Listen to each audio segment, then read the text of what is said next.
Hello, everyone, and welcome to the. I started recording as I was opening the folder. The 21st movie club. Yep, Sure. 21st. Mike, did you realize this is our, at bare minimum, 42nd show? It has been of not interviews. Yes, interviews is a lot higher. Yeah. We'll have to do. Interview- Well, okay, so our 50th will be a SWW, Okay. so we'll have to do something big for that. Hear me out, okay? So 50th, right? So you do.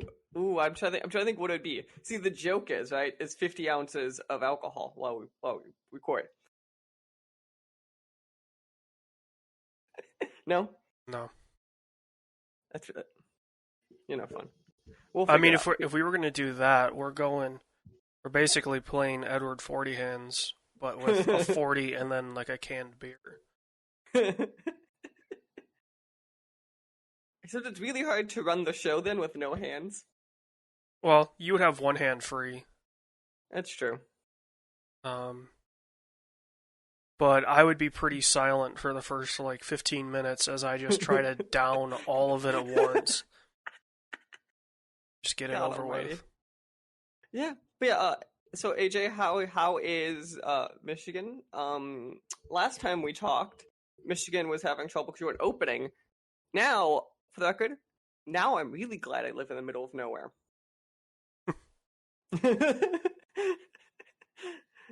It is currently like 54 degrees.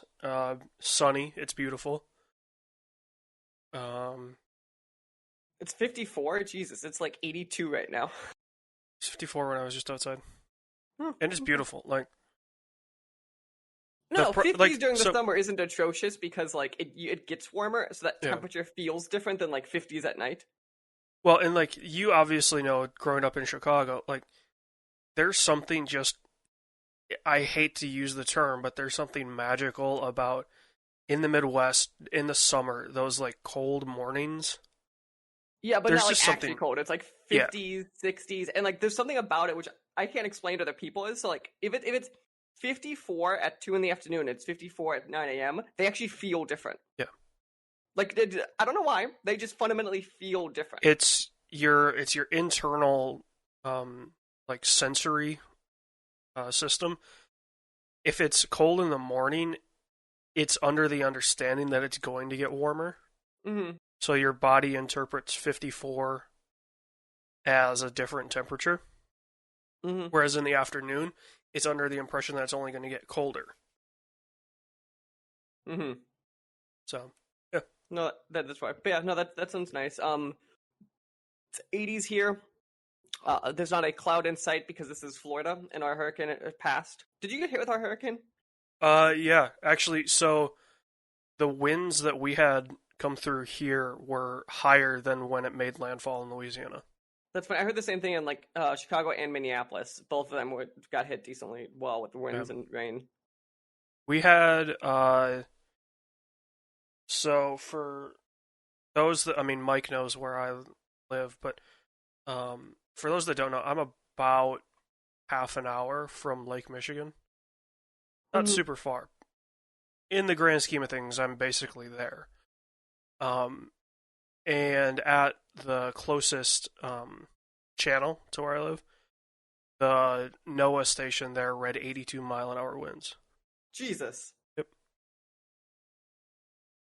And about, we'll say 20 miles north, I think it was 5 or 6 years ago, the NOAA station in Grand Haven read 134.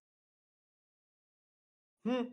So we get some winds coming across the lake, and I don't think, like, you have an appreciation of Lake Michigan. I think, like, your appreciation for the lake growing up in Chicago is probably significantly different than what mine is. Because yeah, so like where I grew up, so I grew up in the north suburbs, so like obviously inherently different, but also Chicago to like Michigan to Chicago is more of a centerpiece versus a functionality thing. So like for you, it's like, oh, we go to this beach, we go to the thing. When in Chicago, it's like, look at this lake we have in the middle of the city. Yeah. Well, and just like when you go to the beach, and you probably understand it from being in Florida now, like people that don't know these bodies of water, Hmm. like there's been, I think, 4 deaths already this year of people getting swept off the piers and drowning. Which usually in an entire calendar year we get maybe 5. It's because it's you have this. So the prime example for us is I'm taking this road trip in a couple weeks, Yeah. and one of the big things is one of my friends that's going to meet us in Georgia and then take the rest of the trip with us is he's never been to the ocean before and he can't swim, and we're going to Myrtle Beach. Yeah, but I mean, like Myrtle But Beach is such a place where like you can walk into the water. but the thing though with me is with him, and that's why we have to watch it is just because he can't swim makes it an extra level of not just not seeing the ocean, not understanding that it's the swimming part of it. So if like we get separated, and like obviously it's 24, I'm not that concerned about him, but like on a fundamental level though, it's the like if I get stranded, like if I could deal with the ocean because I know how to swim, I know how to deal with that thing really relatively. Yeah. Yeah, and like where I grew up, like from day one, it's ingrained in your head. If the flags are up, if it's either a yellow or a red flag, Act like it is. yeah. If it's a yellow flag, act like it's a red. If it's a red, just go nowhere. You can be on the sand. I think that's the rule with us here. Yeah. Yeah, go nowhere near the water. Hmm.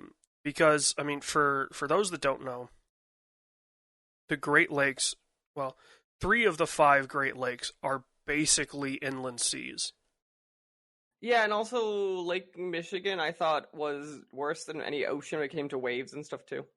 Oh, it Like gets that's why the Navy's on. gnarly. Like that's why the Navy's on Lake Michigan because of that. Yeah. Superior's probably worse than Michigan, but Not in Michigan. America. Sorry. Huh? No, Lake Was it not? Superior's to the north. Yeah, but I thought that's why we have it where we do because the Lake Michigan itself was so bad. Well, so the thing of it is, like, there's almost no population around Lake Superior. Okay, yeah, that could be too. The biggest cities are like the Sioux, Marquette, and Duluth. Hmm. Whereas on Lake Michigan, you've got Chicago, Milwaukee, Holland, South Haven, Grand Haven, Muskegon. Hmm. I can't tell you how many more in Wisconsin. Yeah. Yeah, anything by Milwaukee, basically. Yeah. And if you're looking at like what is the most dangerous passage to make in North America, Hmm. it's actually crossing underneath the Mackinac Bridge Oh, I could see that. through the straits because they regularly get winds over 100 miles an hour. Hmm. It gets foggy. The waves are incredible. The current's insane through there. The calling the 3 big Great Lakes is an understatement. Hmm. And it's, I think, why a lot of people come to the lakes and end up dying because they don't treat it like an ocean. Hmm. They're like, oh, it's a lake. Yeah, it's not. It's not a pond. Like, Lake Michigan goes to over 900 feet in depth. Like, Hmm. it's in the top 15 deepest lakes in the world. So, yeah. But Hmm. Yeah. it's beautiful here. It's supposed to stay. I think it's supposed to hit like 75 today. Fancy. I think we're at the part where Florida hits 90 and stays 90 until November now. Yeah. Which is pretty accurate. Even though I'm super north in Florida, still that's true. Which means when I go down to Orlando, I'm probably gonna just die. Well, so you're in that weird spot where like where you're at in Florida is kind of still swampy. Not quite where I am, but nearby. Well, So one of the examples is we have dirt. We don't have that clay you have like in Central Florida. yeah. Like Central Florida is completely different. Florida's this weird Orlando's like a swamp. Orlando's Yeah. really a swamp. Central Florida is just completely different because there's farmland there, like it's kind of normal. Mm-hmm. Whereas South Florida and the Panhandle are pretty, like, obviously Southern Florida is more or less just swamp masquerading Mm-hmm. as land. Northwest Florida, though, is that you're Yeah, not so North, fully we're there, in the but deep south. We're in the yeah, deep south compared to like we define Florida as Florida. This part is the deep south yeah, still. But one of the things which is interesting, so for people who understand, so 10 is the road that goes from Jacksonville, I believe, all the way to California, and then 75 is the north to south road in Florida, like the big one. No joke, when I take 10 and I cut 75 going south, it switches into Florida immediately. That image in your head. It's yeah, such an interesting thing of like it's a perfect divider line of like of north and south at 10 on 75. You see a difference. yeah. I'm just trying to remember where 75 runs through Florida. 75 is the road I would take to go to like Orlando. Well, yeah, I know, like, I've driven to Florida a couple times, so I know So it's 75. 75 goes Orlando, Gainesville. Then it's when you cut onto it, it's about 75 miles west of Jacksonville, which is about Yeah, 60 miles east of Tallahassee, I think. yeah. It's kind of it kind of is central Florida, Yeah, like east west central. and then obviously If when you you get take the low enough on Panhandle out of it. 75, Yeah. right? Eventually you get low enough 75, you'll hit I-4, which is the infamous corridor from Orlando to Tampa. And one of the greatest football rivalries. Yeah, I was going to say also politically, the I-4 corridor is probably the most important section in the country for presidential politics. Yeah. The I-4 showdown. It's Central Florida and Southern Florida. Ooh, that's a fight that I bet you turns violent. It's a fun football game to watch. Yeah, because those fans are probably all like, "No, we're real Florida. No, we're real Florida." It's not that. It's more of like, because both schools are pretty chill. hmm Um, Yeah, I'm convinced if you go to Southern Florida, you don't actually get an education. You just drink beer. well, Central Florida is the one with the lazy river. That's true. So I don't know. Okay. Anyway, we So, should yeah, probably get going so we don't have another 3-hour show. Yeah, so as I was gonna say, general housekeeping on the way into this. As shit gets weird again in the country as we thought it was getting normal. One of the things we have that just keep an eye in mind on as we talk about, we're still sticking with our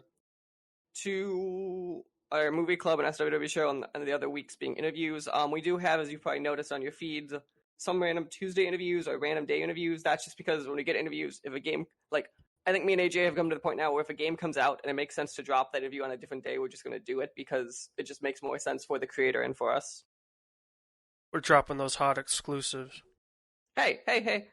We got two things on launch days or like right before them, so I was like, Yeah. we're just dropping on a different day and it's just going to be what it is. Yeah, okay. I think that's all I had right now. There's no other, obviously, events happening in the world because everything has hit the fucking fan. That's not true. There's racing today in Florida. Okay, not literally everything, a good chunk of things. AJ? Yep. Tell me about Ghost Recon Breakpoint, please. My God, did they bundle that? Holy shit.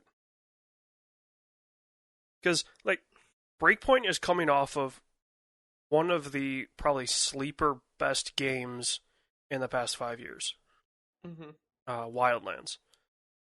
That game was so much fun and had so much stuff to offer. And Breakpoint was like, yeah, but what if we turn it to 11? Like, everything's survival now. And, like, they kind of took some of the stuff that Arma does, mixed it with Far Cry, and added Ubisoft flavor to it. Mm-hmm. And it disappoints. The models look terrible. I'm playing on PS4. And, like, it's not just the player model. Because apparently if you chose, like, they have the original guy from Wildlands Mm-hmm. as one of the playable characters that you could choose. If you used him, and it's not just Breakpoint. Wildlands had the same thing. If you kind of created a character, it didn't look as good as the like canon Nomad. Um, so it's not just a custom character that looks terrible. All of the character models in this game look like PS3 models. So how do you think this game was just, because obviously I've heard this complaint from when it came out too. Was this game just rushed? Do you feel like what part of it does it feel like none of it works together? It feels like they put their money in weird places because you get John Barenthal and his model looks amazing, obviously. Right, because probably that was part of his contract. Yeah. But you take, I mean, all you had to do was carry over the character models from Wildlands and use them because the game opens and it's the squad from Wildlands. And even those character models look worse. Really? So they didn't just take them and put them in the game. Like, they just, oh man. I don't know if it's rushed or if it was a situation of, like, analysis paralysis. Where, like, the environment looks amazing. And it's smaller than Wildlands. The map is. So I'm like, okay, did they just pump as much horsepower as they could into foliage, into the system, like the stealth systems and all this bullshit? And then, like, with 6 months to go, realize, oh shit, we need characters. Because that's really what that's what it looks like. Like, the character, I've only played a little bit. It was part of the Days of Play sale. It was like $14. I'm like, okay. Like, I had a price in my head of what I was willing to pay for Breakpoint. And was that in that price? Yeah. Once it crossed under that $20 mark, like, I was starting, I would really consider it. Any AAA game that I'm interested in, I'm not saying I will because it obviously depends on the specific time. I think $20, I think $20 is my line for a AAA game that, like, if I lose it, I lose it. Yeah. And, like, I wanted to play Breakpoint, so it wasn't like, oh, seeing this on sale, I'll check it out. It was, I really want to check this game out, and now I have not necessarily the willingness to do it, but I wouldn't feel bad if I only play 2 hours of this game. Yeah, because I always stick with $10 is what we could be paying to go to the fucking movies right now. Oh, it's well, depending on which theater I go to, it's either 8 or 15. But the point is, like, I look at like an hourly rate. Like, it's one of those things. Like, yeah, okay, that's the thing of, like, yeah, I'll drop that for an hour of entertainment or whatever kind of thing. Yeah. But yeah. Okay. I have continually been going through that Final Fantasy VII remake. I'm another 8 hours through it, I think. It's still good. I've definitely heard it's like the back chapters when that game drops off and doesn't do as well. So I'll be very curious to see what that drop off looks like. So here's a serious question about Final Fantasy VII. Hmm? What will happen first? Space Citizen or Star Citizen releases a game, or I thought Final Fantasy VII. That's is not fully fair. complete? I can download a thing called Star Citizen right now and play a thing. Do you mean like a complete game in which we define as released? Yeah, like a release. So it really comes down to... So in the back of my head, as we'll get to in a bit about this PS5 event, I was really curious if they're going to show off the next piece, like even a trailer, and they didn't, which really tells you how far out it is, because that would have been a really smart thing to do. The only reason I bring it up is because there's a story that they hit the $300 million mark. Yeah. I'm very cut on that one. I think... Oh, what was the Squadron 42? Yeah, that's their release thing with Mark Hamill. Yeah. Will that come out before Final Fantasy VII Remake is fully finished? Fully finished gets tough, because my understanding is I think they're trying to do this in 3 parts. And I think if you're smart, you try to get the second... If you get the second part out next year, I think you'll be... Like, I think that's the line of acceptable kind of thing of like, okay, no, this is like the whole Mass Effect every 2 years thing. And like, they were obviously separate games, but ran as a trilogy. Yeah, but this is weird because this is the Hobbit movies. Yes, this is actually a more apt comparison. We're making a trilogy out of something that was one. And the concern will become very quickly, as if you remember, everyone was okay with the first Hobbit, and then everyone hated the second two. Well, I think people were like pretty receptive of the first one. They were lukewarm on the second, and And the expectations last for one, the third were like zero yeah, when it released, and it's still disappointed. right. As I say, like the first Hobbit, like I used to go like the first half hour, of the first Hobbit when you go meet them and stuff. Like that's a very fun. It's entertaining. Like there's a lot to it there, at least. Yeah. Where, yeah, I'm not sure. I really hope we at least get the second. I at least hope by the end of next year we have the second part of this Final Fantasy remake. And I stick with that. I think that'd be an okay caveat of it being that long apart, like 18 months apart or whatever. Yeah. But yeah, I'm still enjoying the game. There are definitely weird spikes in difficulty. I don't quite understand. Okay, so one of the weird things, and I bet you on the back end it's adjusting my difficulty. I'll go in an encounter once, die really quickly, and then it'll, just respawn, try it again, and then mystically able to handle that encounter. And I don't think I've learned a new skill. I think it's the game on the back end is secretly adjusting my difficulty. I'm totally fine with that. Like, Mm-hmm.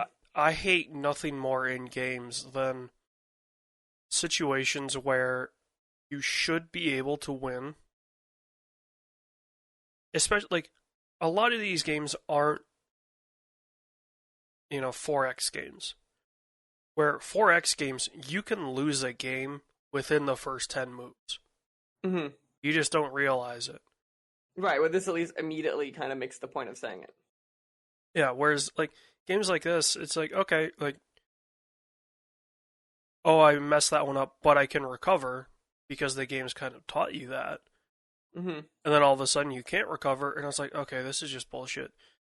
And then, yeah, the next time you encounter it, it's like, oh, I magically pass by the skin of my teeth, usually, but.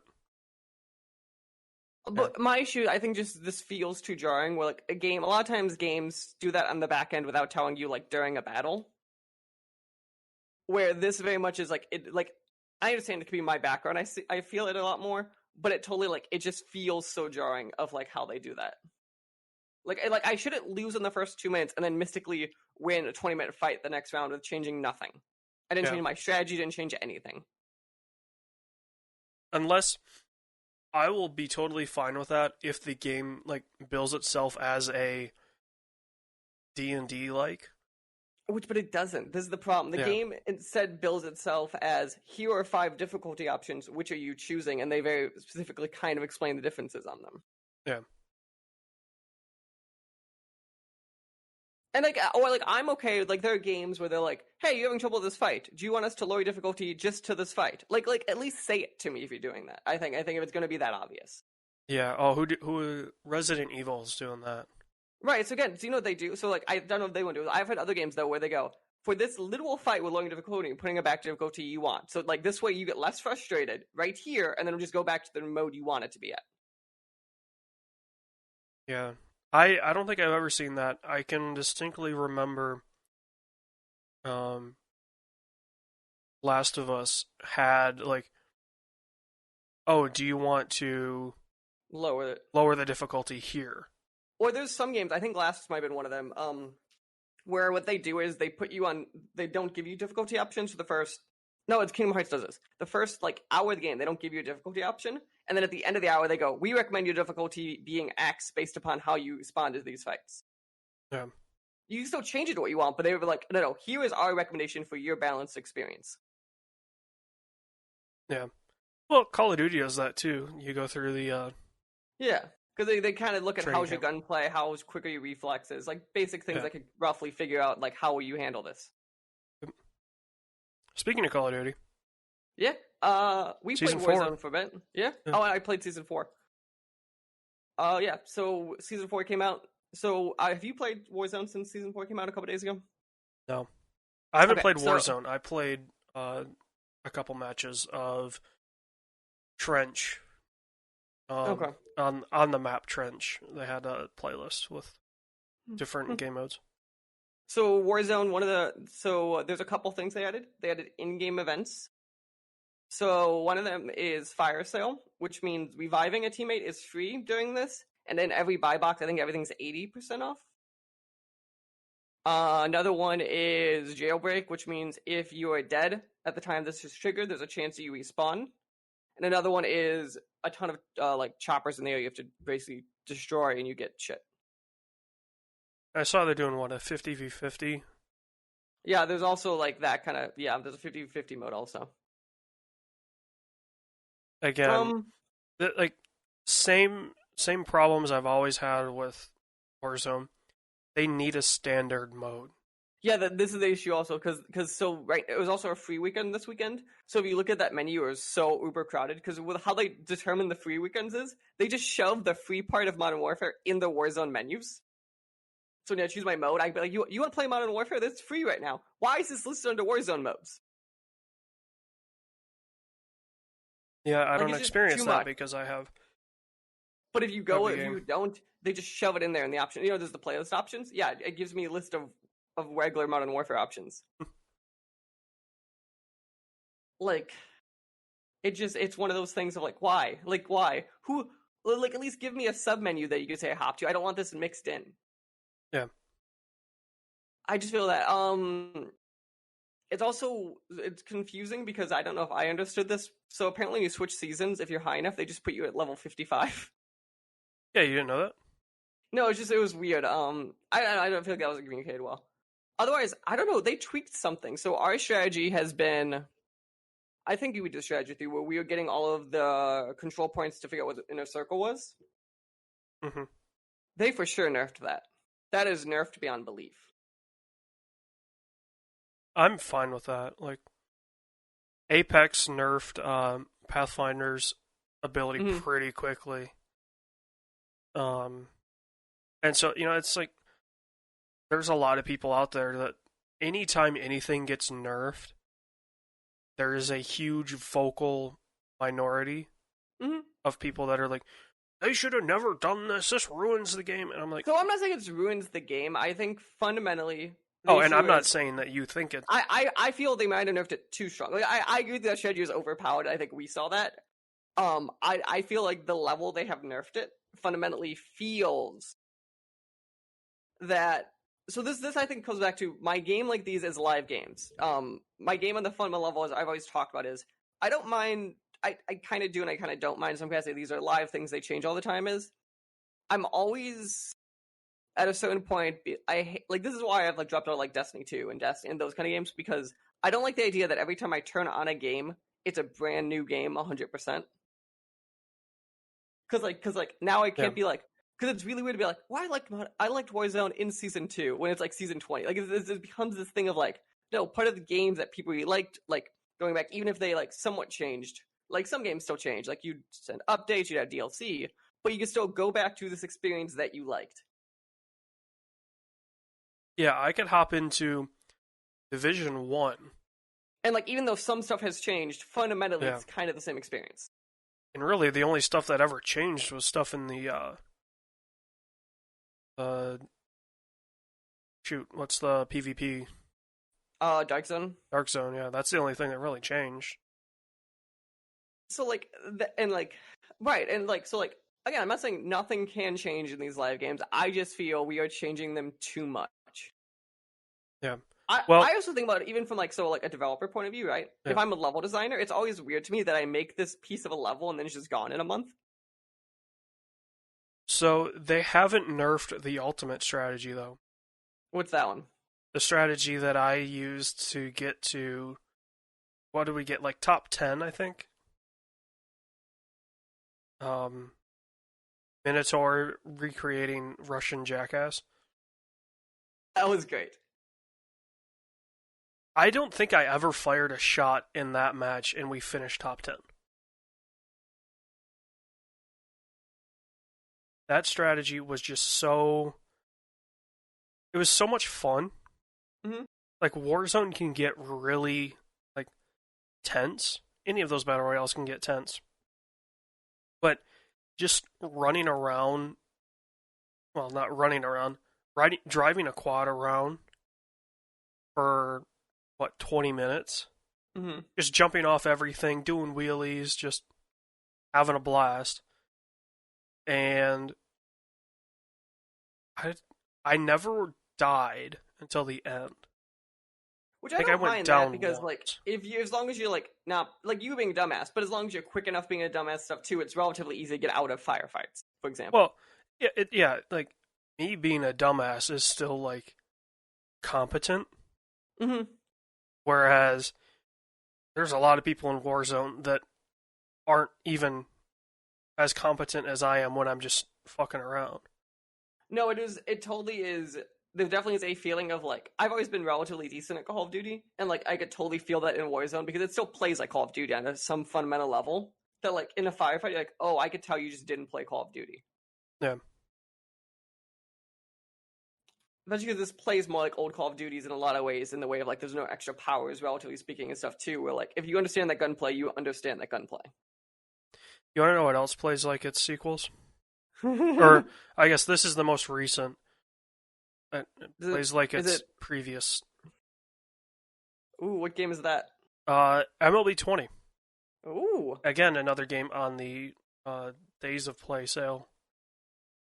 Um, by far, well, it's weird to say because, like, MLB, the show, has not had a bad game since I've been playing them. really? Yeah. That says a lot. Like, they've at least been competent. Which I think personally, I've already said this about sports games. I actually say similar about Call of Duty, right? I don't need them to change a ton year to year. I understand. So like the whole idea is you want to incrementally make them better. But then if I switch 3 years, then now they're massively better. Yeah. Well, like, Madden has gotten worse Which is since impressive. okay, there's a clear line of when EA got the exclusive NFL license Hmm. and when 2K left baseball. Hmm. The difference there, like, those two games, those two sports games, took a totally different path. Hmm. Like, the show just kept being competent, introduced some features from 2K, and it's just, like, improved on everything. Madden was like, hey, we now have the exclusive license, so we can do whatever we want. We're going to Which is introduce funny. the Vision Cone. We're going to do I all this other almost stuff. wonder if the MLB license was just easier to lose, and that's why Sony had to take extra care of it. I mean, nobody was challenging Sony. Like, No, but in the back end, I wonder if they're like the terms of their contract is like it has to be a certain quality or has to do X or. I don't think so. Because the MLB is so dark age with Mm-hmm. new media. Yeah, because MLB like obviously there's MLB streaming, but like that getting that hooked up and stuff. I remember it was like this very. Well, and there's, like, they are notorious about taking anything down on, like, Twitter Or or like their YouTube. block lists of like what areas you can and can't stream in. I thought was stronger and stuff. Well, that's more to do with, and we won't get into it here, but local TV licenses, Mm-hmm. um, which is consequently one of the reasons why MLB is not doing that great right now. I was gonna say I've definitely, especially in Chicago, where they changed their networks and stuff. Yeah. But yeah, this is so far so good. Nice. It says here you've also been this factory. Yeah, so Satisfactory finally came out on Steam. I was about to say I remember that was a big deal, isn't that? Yep. Um, and I've been playing Satisfactory while watching the Pacific on my second monitor. Coffee stain. Goat Simulator, got it. Okay, I was like, who is this team? Satisfactory, yeah, they've done a couple different things. Well, Goat Simulator is where I think people would probably, Yeah. I guess Sanctum, but like Goat Simulator for sure, people would know them. And, like, it's not just I didn't want to play this game on Epic. It was, this game has been evolving so much. So you wanted to wait. Yeah, I wanted to wait until there was a lot of features in it. It's like how we talk about like not it was not whatever that game we interviewed 2 weeks ago was that we talked about how we're going to wait a little bit till that. Yeah. Yeah, to go like just a little bit further. That way, we don't like it's the issue again of like I don't want to open the game up every time I have to learn something 100% new. Yeah. Yep. So I've started my base. Oh, I feel like I'm progressing way slower than when first time I played it was. is that good or bad? Little column A, little column B. So, and I think that's partially because like a lot of what Satisfactory is all about is just checking boxes off. Mm-hmm. And now there's more boxes to check, but there's also like, so if you skip the tutorial, which you can do if you've played the game before, they just give you all the materials you need to set up like your base, which I didn't realize at first that they just gave me everything I needed.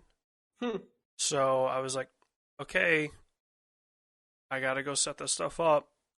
And once I figured out that they had everything that I needed to build stuff, that was good. And then the problem I have is you need limestone to make concrete to build stuff, to build a base. And the limestone was one place, but then like the iron and the copper were 400 meters away. So I had to decide, okay, where am I going to put my home base? Do I want to put it roughly in the middle, or do I want to be closer to the limestone because that's only one process, whereas ores you have to mine, smelt, and then construct. Limestone is just mine and construct. So, yeah. Okay, nice. So you enjoying it? Yeah, it's satisfactory. Okay, I appreciate that one. Double entendre there. No, I was just more of if you had played the game, it's just more of the game so far. I haven't gotten into pipes and oil and stuff like that yet. So okay. The only other game that I've played is Evans Remains, which we had an interview for. Also, it's a game that's been getting a decent amount of heat and buzz. It's all about, it's kind of like a very simple, the developer described it kind of like a little bit of a puzzle platformer, like more puzzly, and then like basically as a visual novel otherwise. And so about like you're this boy's sister on an island, you have to kind of go figure out where he was. It's nothing complicated. I don't think it's anything groundbreaking. I think it's simple puzzles enough where like you have to stop and think and it messes with the pacing. The story is interesting. I feel I think its sound design's really good, and I feel it has it's not a very, I don't know if it's uber unique art style, but I really like the art style look of it. It's very like 2D, like it's kind of like we joke saying what we think an NES game looked like in our heads, even though it's not what it looks like. So I think it's a fun little easy game. I think it's like $20, $15. So like if you're interested in it, it's like 4-hour game. It's nothing super long. just not bad. Yeah. So like for what it is, I think it's very satisfactory. And I think it's a very interesting thing. If you want a very interesting story, also the developers from Argentina, which obviously inherently makes it, I think the story has a very different twist to it because like you could totally like just the way different cultures tell stories and stuff. Argentina. I'm halfway decent with like Slavic and Germanic languages, but anything of the Latin descent, just nope. Hard no from me. Can't pronounce no Latin for you. Well, and like I think the problem I have is I have a really hard time rolling R's. Oh yeah, no, I can't do that. So like there's it's more of specific sounds that I just can't pronounce. Less than looking at something and trying to like thinking about, okay, what is the origin? Like it's the same with French. Like, okay, what's the origin language for this word, or what's the region it's from, what do they speak, trying to. But Okay, nice. So let's see. So apparently, racing is somewhat back because you've been watching a lot of that. yep, and in fact, as we're recording this, we are approximately an hour and 30 minutes as we're right now as we're recording this, removed from the end of the 24 Hours of Le Mans Virtual. So what does that mean, Le Mans Virtual? I was very confused by that. They ran so this weekend should have been the 24-hour Le Mans.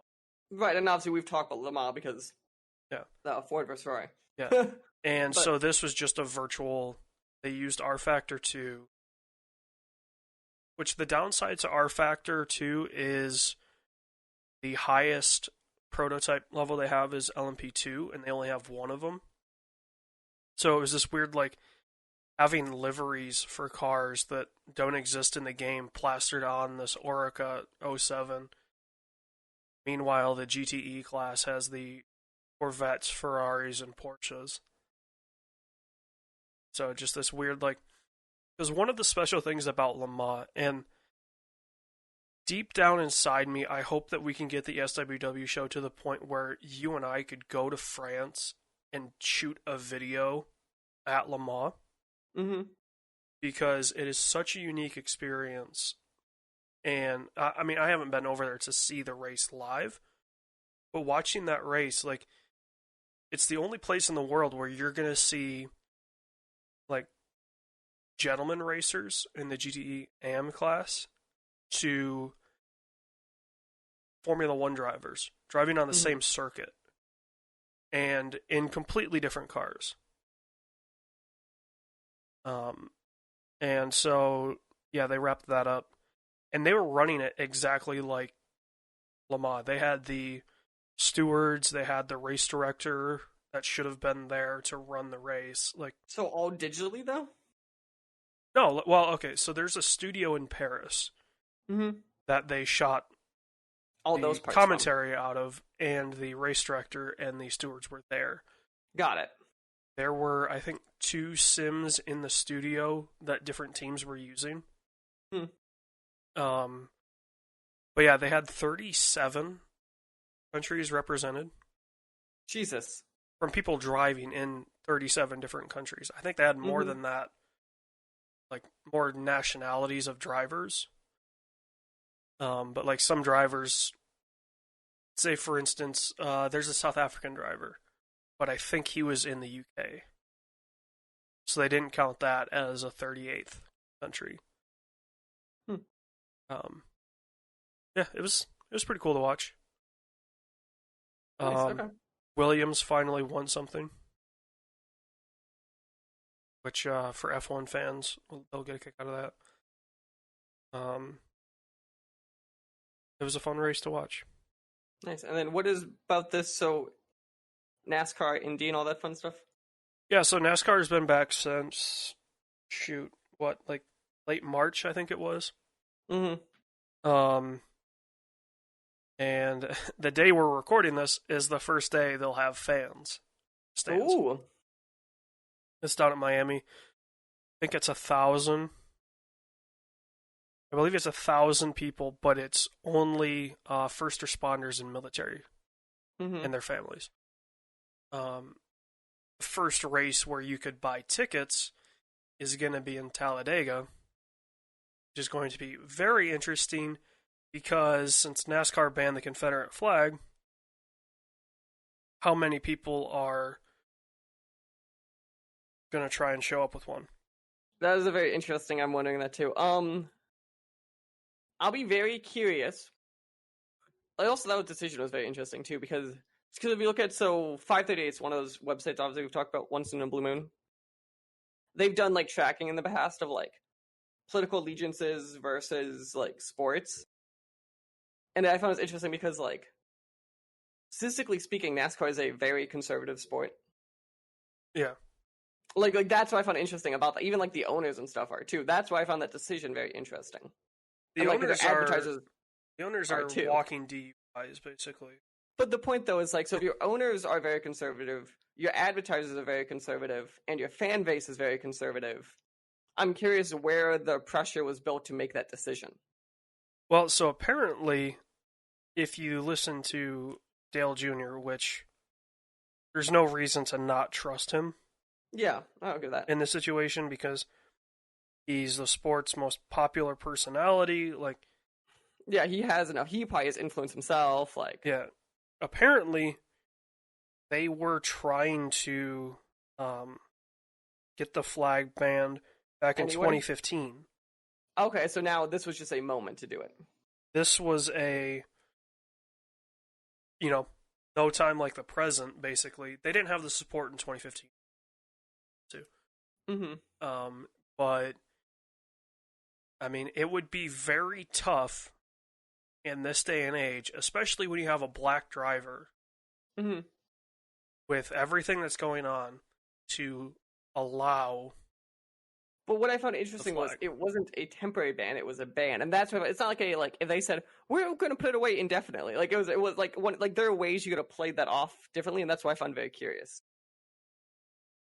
I'm not saying they made the wrong choice. I just mean logistically, it's a very interesting choice. Yeah. Which I find hilarious that people support a flag that represents a time period shorter than Nirvana. What was the thing I saw? It was Pokemon Go's been out longer than the Confederacy was. Yeah. No, I found that interesting. Obviously being the history person in me, there are pieces of that like I could almost see where people do. I'm not defending it. But like it is very interesting. But like because the issue is, and I agree with you on that sentiment. It's like everything, right? We make everything act like it's black and white, and nothing really is. Yeah. And like I think right now in America too, we forget there is always nuance in conversation or discussion or policy. Yeah. And we are actively as a country not acting like there is not. Yeah. And we can wrap that discussion up, but I just want to add, like, so the show put out, you and I both wrote up statements regarding the current situation. And I guess, for you and I, and maybe some of our listeners agree with kind of the stance that we take, not necessarily on the situation. I hope you follow us with that stance. But we don't just say something to say something. Yeah. If we're going to do something, we are going to stand by it. And I don't know about you, Mike, but if I see anything like purposefully racially insensitive, no, I'm not, or degrading, like, you can just fuck right off. No, and I agree. I 100% agree on that statement, and that was mine was too. It's when I say nuance, I don't mean that's what the nuance of the discussion is. For the record, I mean there are other like we are discussing public policy reforms right now, right? Yeah, and we're acting like you can't have nuance in that policy. I'm sorry, you're not getting anything passed where there's not nuance in that policy. Yeah. Whereas I'm coming from, if you think you're being funny, like I'm not making a joke. Like, if you think you're trying to be funny by, saying, the composer of the music for Celeste is a guy. Right, yeah. Or, saying something derogatory for any reason.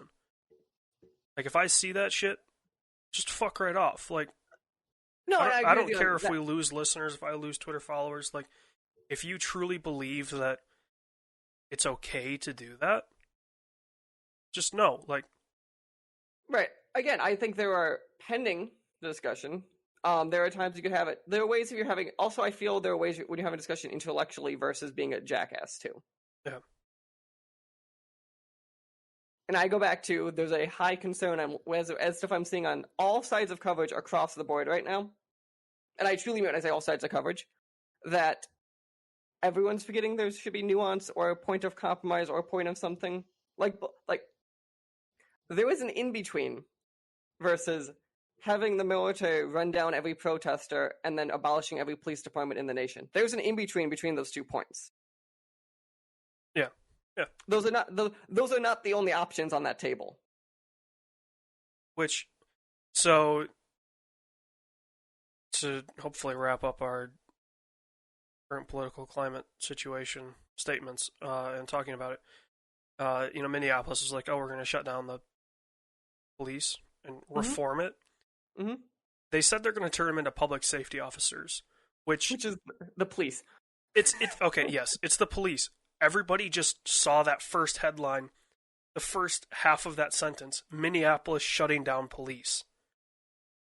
They're just turning them into public safety officers. The only difference is I think there is bad messaging coming out of Minneapolis also. I agree with you on what they're actually doing.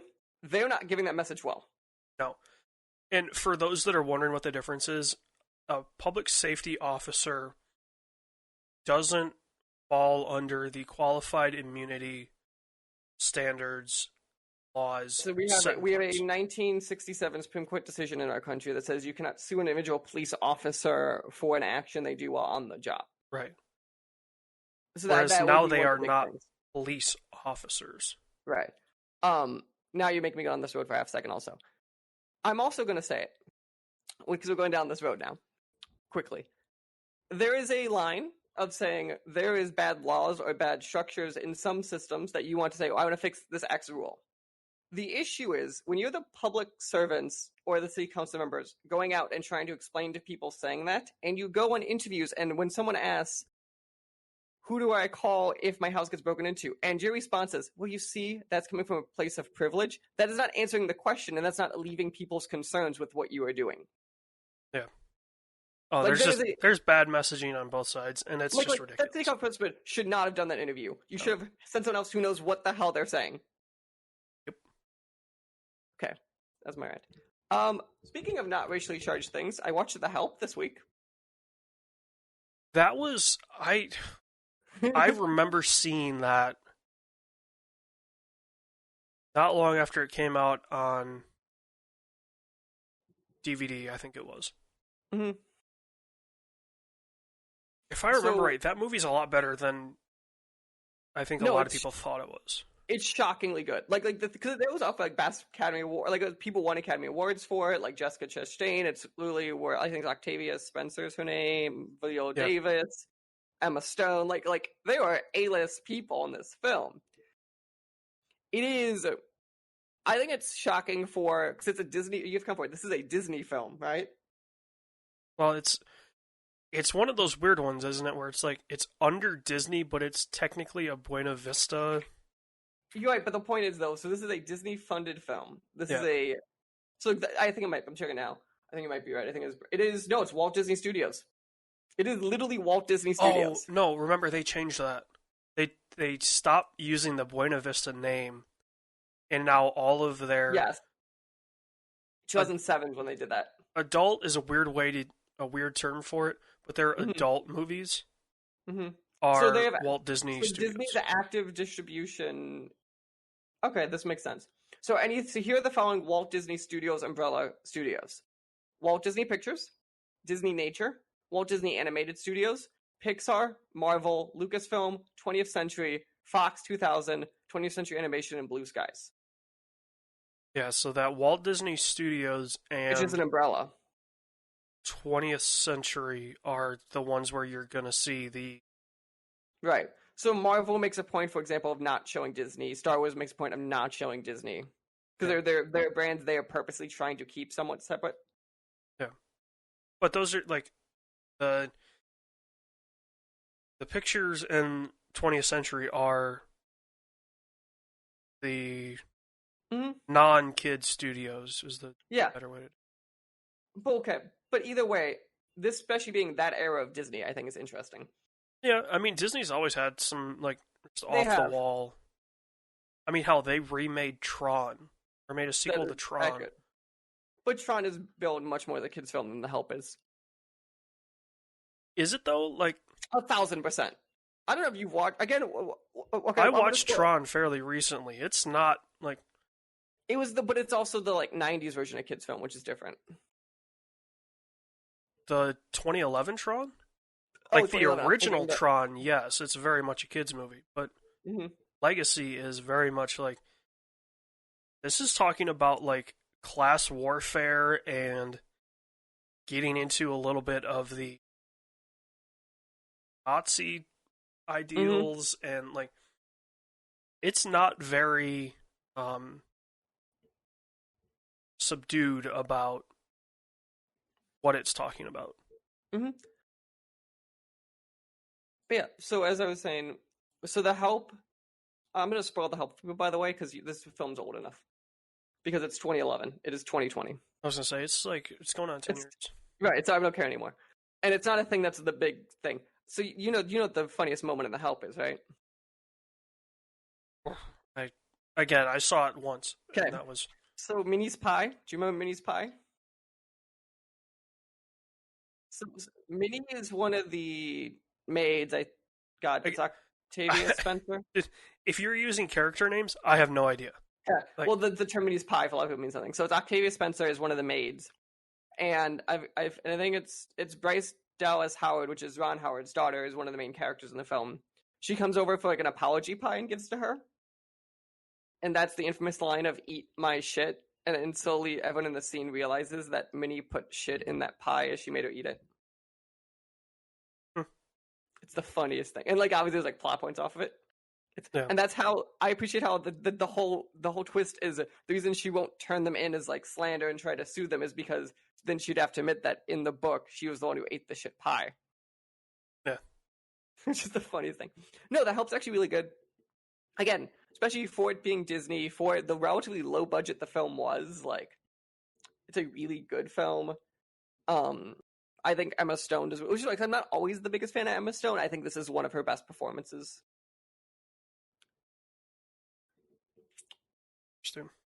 Yeah. Otherwise, AJ, what is the Pacific? It's not a sequel. Okay. But it's the same production team that made Band of Brothers. Interesting. So it's just the Pacific War.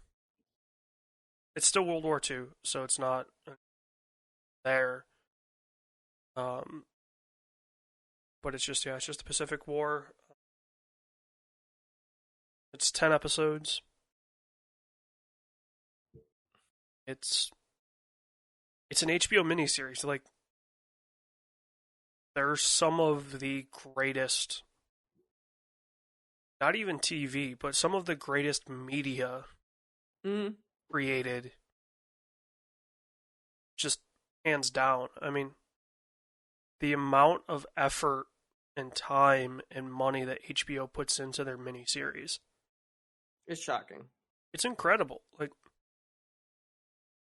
you can't do this. Like, nobody else can do this.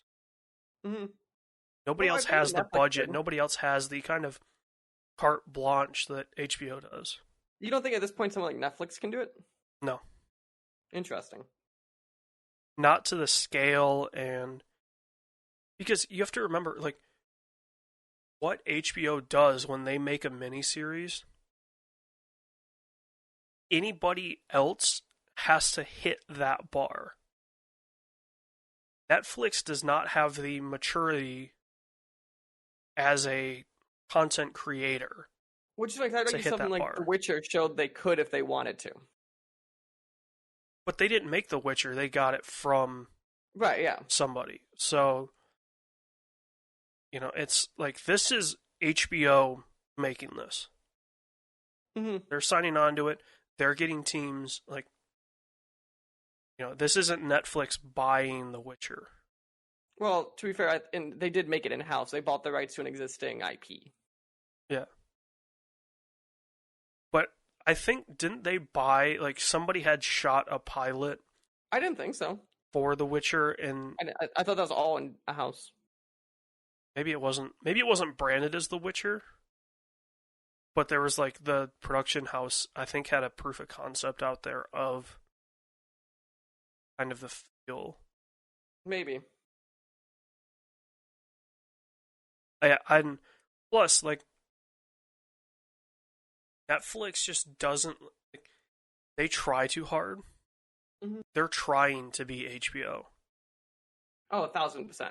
and HBO obviously doesn't have to try to They are hit that. HBO. They are HBO, and there's this weird, like, and it's a good weird. It's a standard of excellence that if you have a project that is picked up by HBO, There's expectations. it is going to be some of the best TV of that year.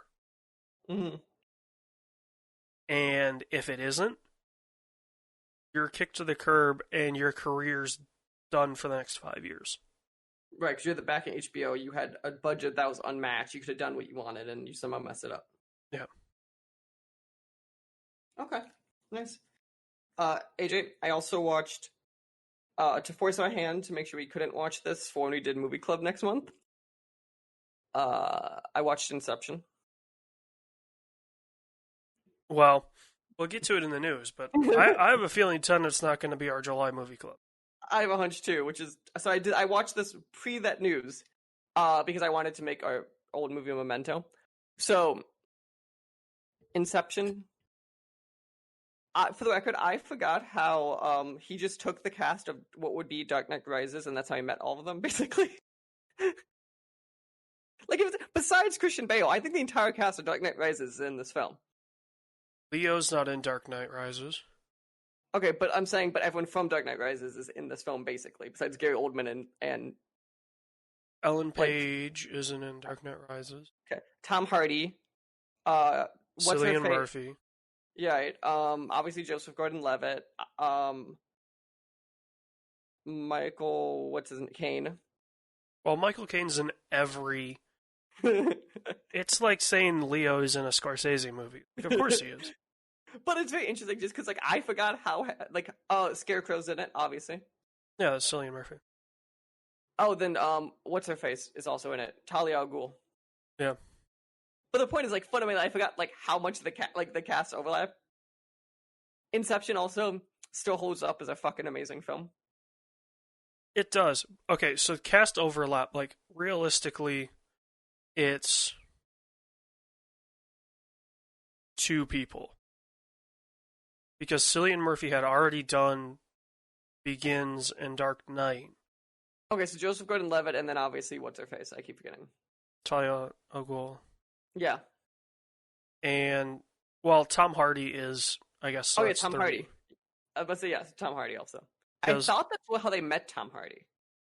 Because Tom Hardy at this point wasn't a big name. No. They met him, but his wasn't picked as Bane originally. No, I thought he was. He just had to redo all of his stuff. I thought it was still him in the bad version. Of Rises? No, it was going to be, why can't I think of the guy's name now? It's going to bug me. I'll think of it later. It was Tom Hardy and somebody else, and that somebody else was, I think, the first pick. But then he had, like, a scheduling conflict, maybe, and... Maybe. Tom Hardy... Well, and Tom Hardy is cheap at that point. Like... Yeah. I think that... Shit. Why can't I think of...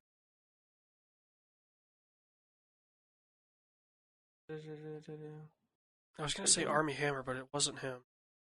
Definitely not.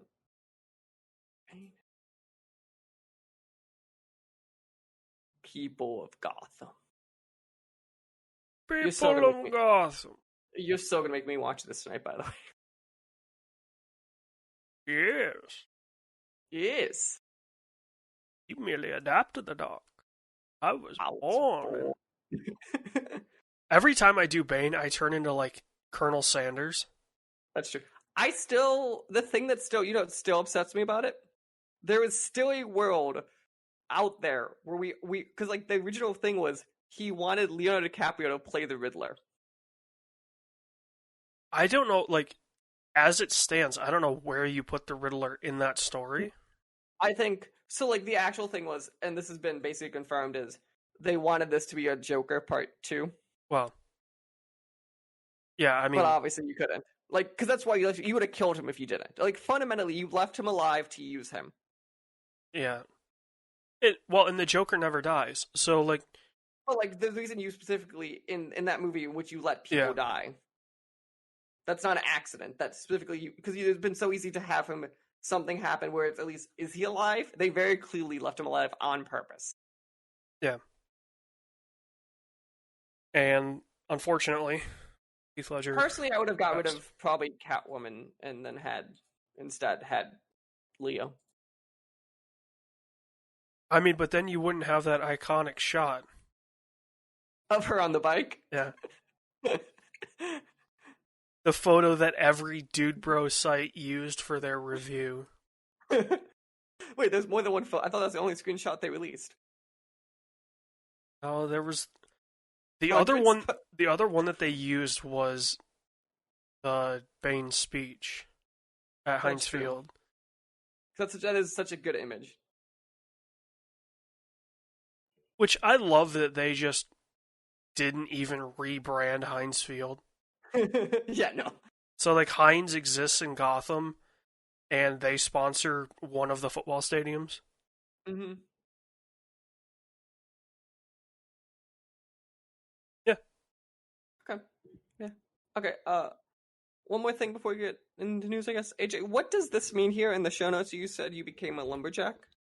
Oh, my family, through my grandfather, he bought 80 acres of land and in Michigan?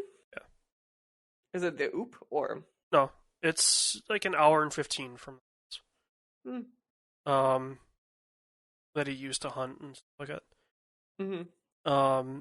And every year we have to go up and like trim back branches and stuff like that overgrew during the winter and the spring.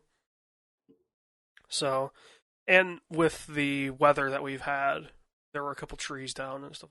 So, yeah, I got to be a lumberjack again. Nice. Anything here on the F1 update that you feel important that we didn't hit? Yeah, everything that I wrote down. Okay. So, F1 is down another 3 races. Singapore, Baku, and Japan are officially canceled. Baku was going to try and push back later in the year, but they can't. Imola, which is a track notorious for being the track where Ayrton Senna died. It is like the layout since been changed, so it's not the exact same. It was recertified as a Grade 1 circuit, which we'll record something before the F1 season starts in a couple weeks, and we'll go over what some of these terms mean.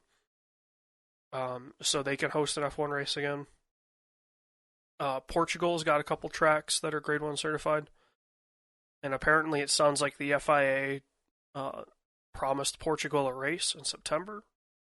And referencing the start of the season being July 6th, Renault, which is one of the teams, already has trucks at Austria, at the track. So they're 3 weeks ahead of schedule there. But, yeah. So July 6th is the first race in Austria. Hopefully we can record something. Will go up before the race. Side note, we could talk more after, AJ. Yeah. We might have just recorded 2 things next weekend then, is what this means, because I leave on the 25th. Yeah. So we might just be, next weekend might be me and you working on this thing. Yeah. And we'll record that. We'll go over some of the storylines that came up in this extended off season. Terms you need to know. Stuff like that. Rivalries, yeah. Over that stuff. Nice. To get you ready for the 71st year of Formula One. Nice. And by the way, people, as we could tell, we got to the news after the hour mark. Another short episode this week. I have a feeling it won't be super long because our old movie and new movie are not great. Whoa, hold up. What? Well, one of them's good. The other one is not great. Jesus Christ. Okay. First news story. AJ, why does life hate us? Well, you live in Florida. Ask your representatives. Ask the representatives of Texas why they opened their states only to get fucked in the ass. But the thing is though, our theaters are the right to be like they're allowed to be open right now, and also I agree with you. So there's two things which is interesting about Florida's cases. I don't know Texas numbers as well, so I'm specifically pointing on Florida here. Our cases are up from when the lowest point. They're not at the point where we did open, and our hospitalizations are not up, which is interesting. So that's the governor's argument, is he thinks more people are getting tested that were asymptomatic or younger, so it doesn't have the same effect. So that, like, I'm not saying there isn't some spike in Florida. We need to at least normalize that data to account for that. Yeah, I think Texas was gaining over 2,000 a day. But again, if it's only people who are 22 or asymptomatic, that doesn't actually matter in the same way. What matters fundamentally is your hospitalization rates. I mean, yes and no, because if you open the state and there's 80,000 20-somethings that are asymptomatic, and, what is it, 40 to 1 or something like that? Right. So that's 800,000 people. Right. So the whole point, though, is like if you look at the data, though, there's more to, like, raw numbers matter, but there's more data you have to put into account to really see how much does it matter. Yeah. Like, I think Florida's whole shtick was there was not a death under 25 or 30 or some obnoxious. Like, there's something of, like, no one under that age has died, or, like, very few have even been hospitalized. Again, but fundamentally, Tenet is delayed now. I think it's July 31st, and Wonder Woman has been delayed. I think to the same date? Wonder Woman was, like, fall. Oh, it got pushed back again. I saw Tenet delayed to July 31st. No, Wonder Woman was supposed to be August 14th, and now it is... And it was supposed to be August 12th, and now it's October 2nd. Hey? To put in perspective, the film was supposed to come out November 1st, 2019.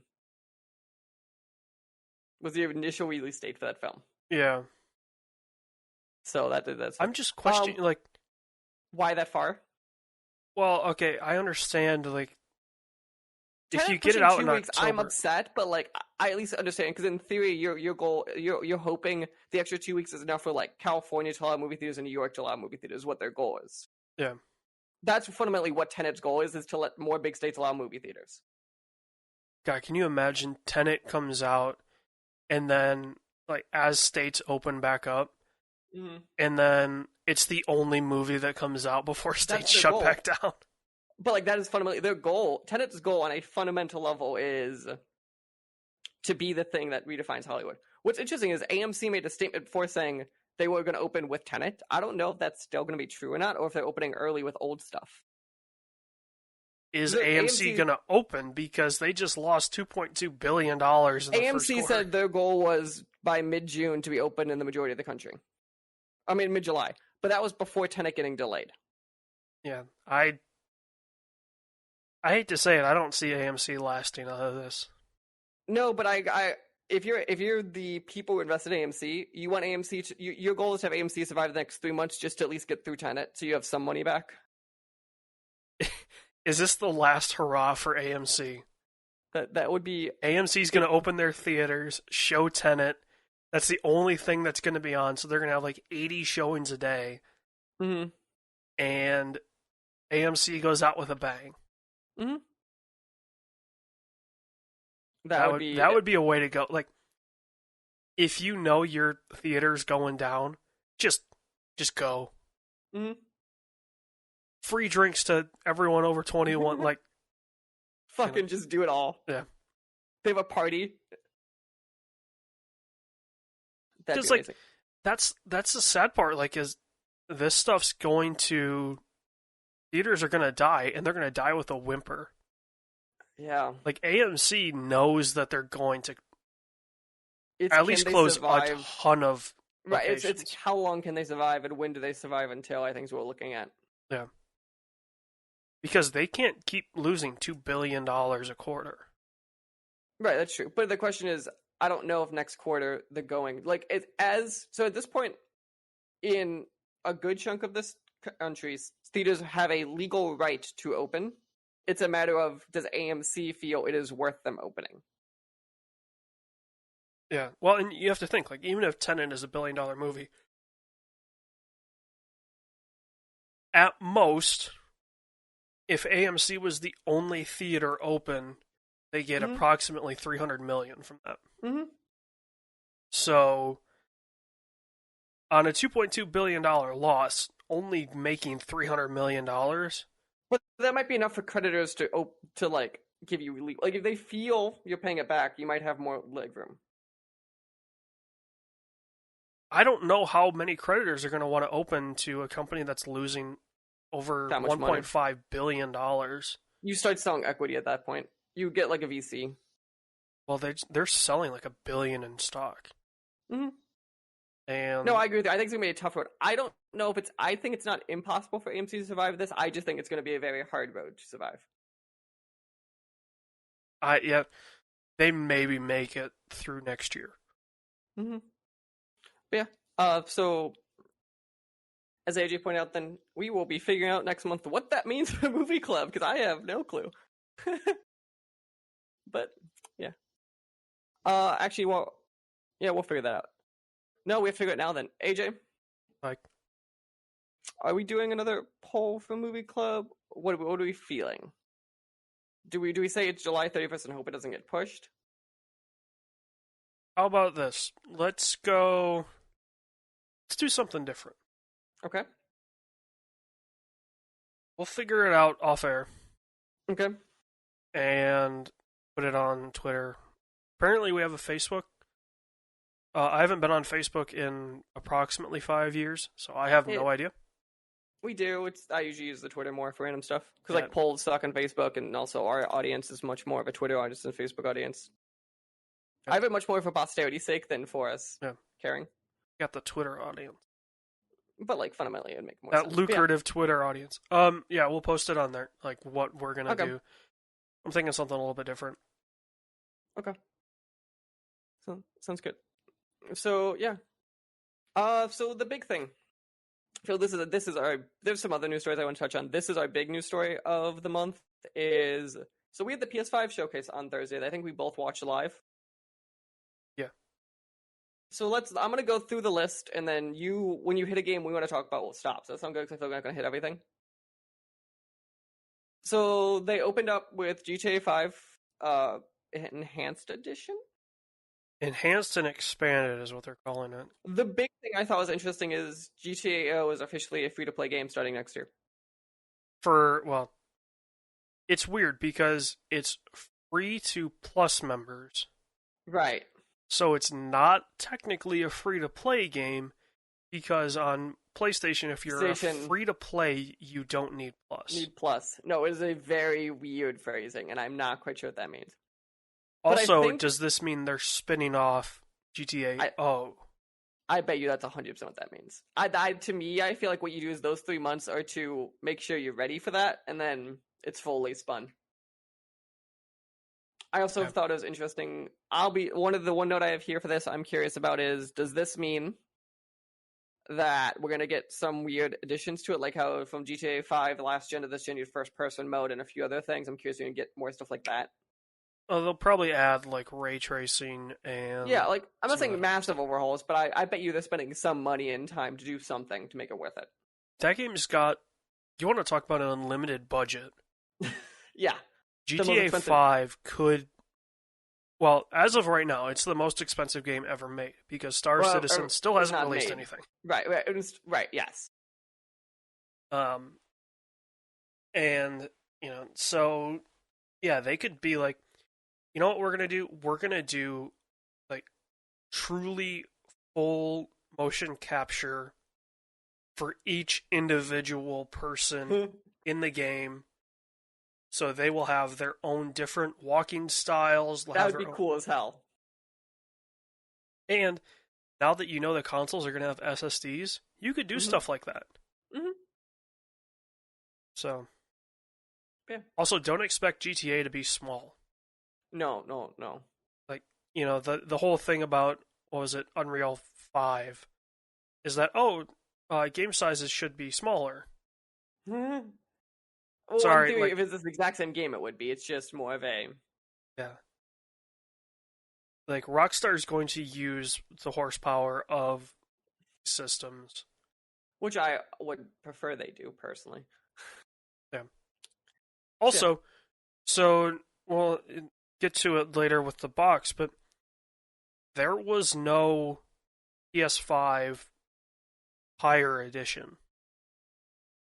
If there was the disc and no disc edition. Well, but with Xbox, if they're going off the same branding that they did for the One, the Series X is going to be the powerful box. Mm-hmm. Which they haven't shown anything on. They've shown the box, and they've shown, like, this was on Xbox Series X. I think there's an event in July for Xbox. Yeah. Is what I thought it was. There might be something in June. In July. Yeah. I thought it was July, but I could be wrong. I think the big event's in July, but there might be like something. Yeah. So let's go to the next game. Was the most confusing game on the list, and it shouldn't have been, but everyone's a moron. Marvel's Spider-Man Miles Morales edition.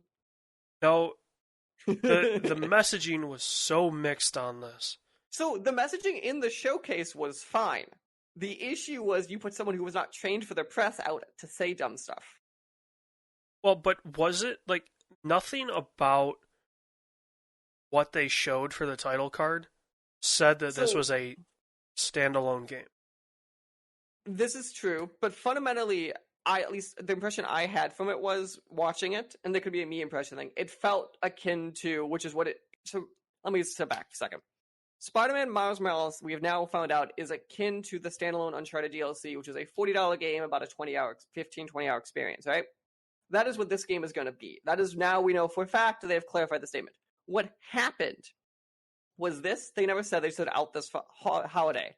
You had someone in the press then calling it an enhanced edition where you could play as Miles, which obviously people thought that made it sound like a remaster. So Insomniac had to release a separate statement explaining actually what this was.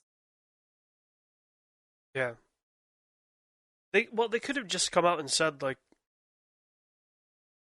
this standalone is DLC. What because it, standalone yeah. DLC, and I think we as an audience who were watching that understood what that meant.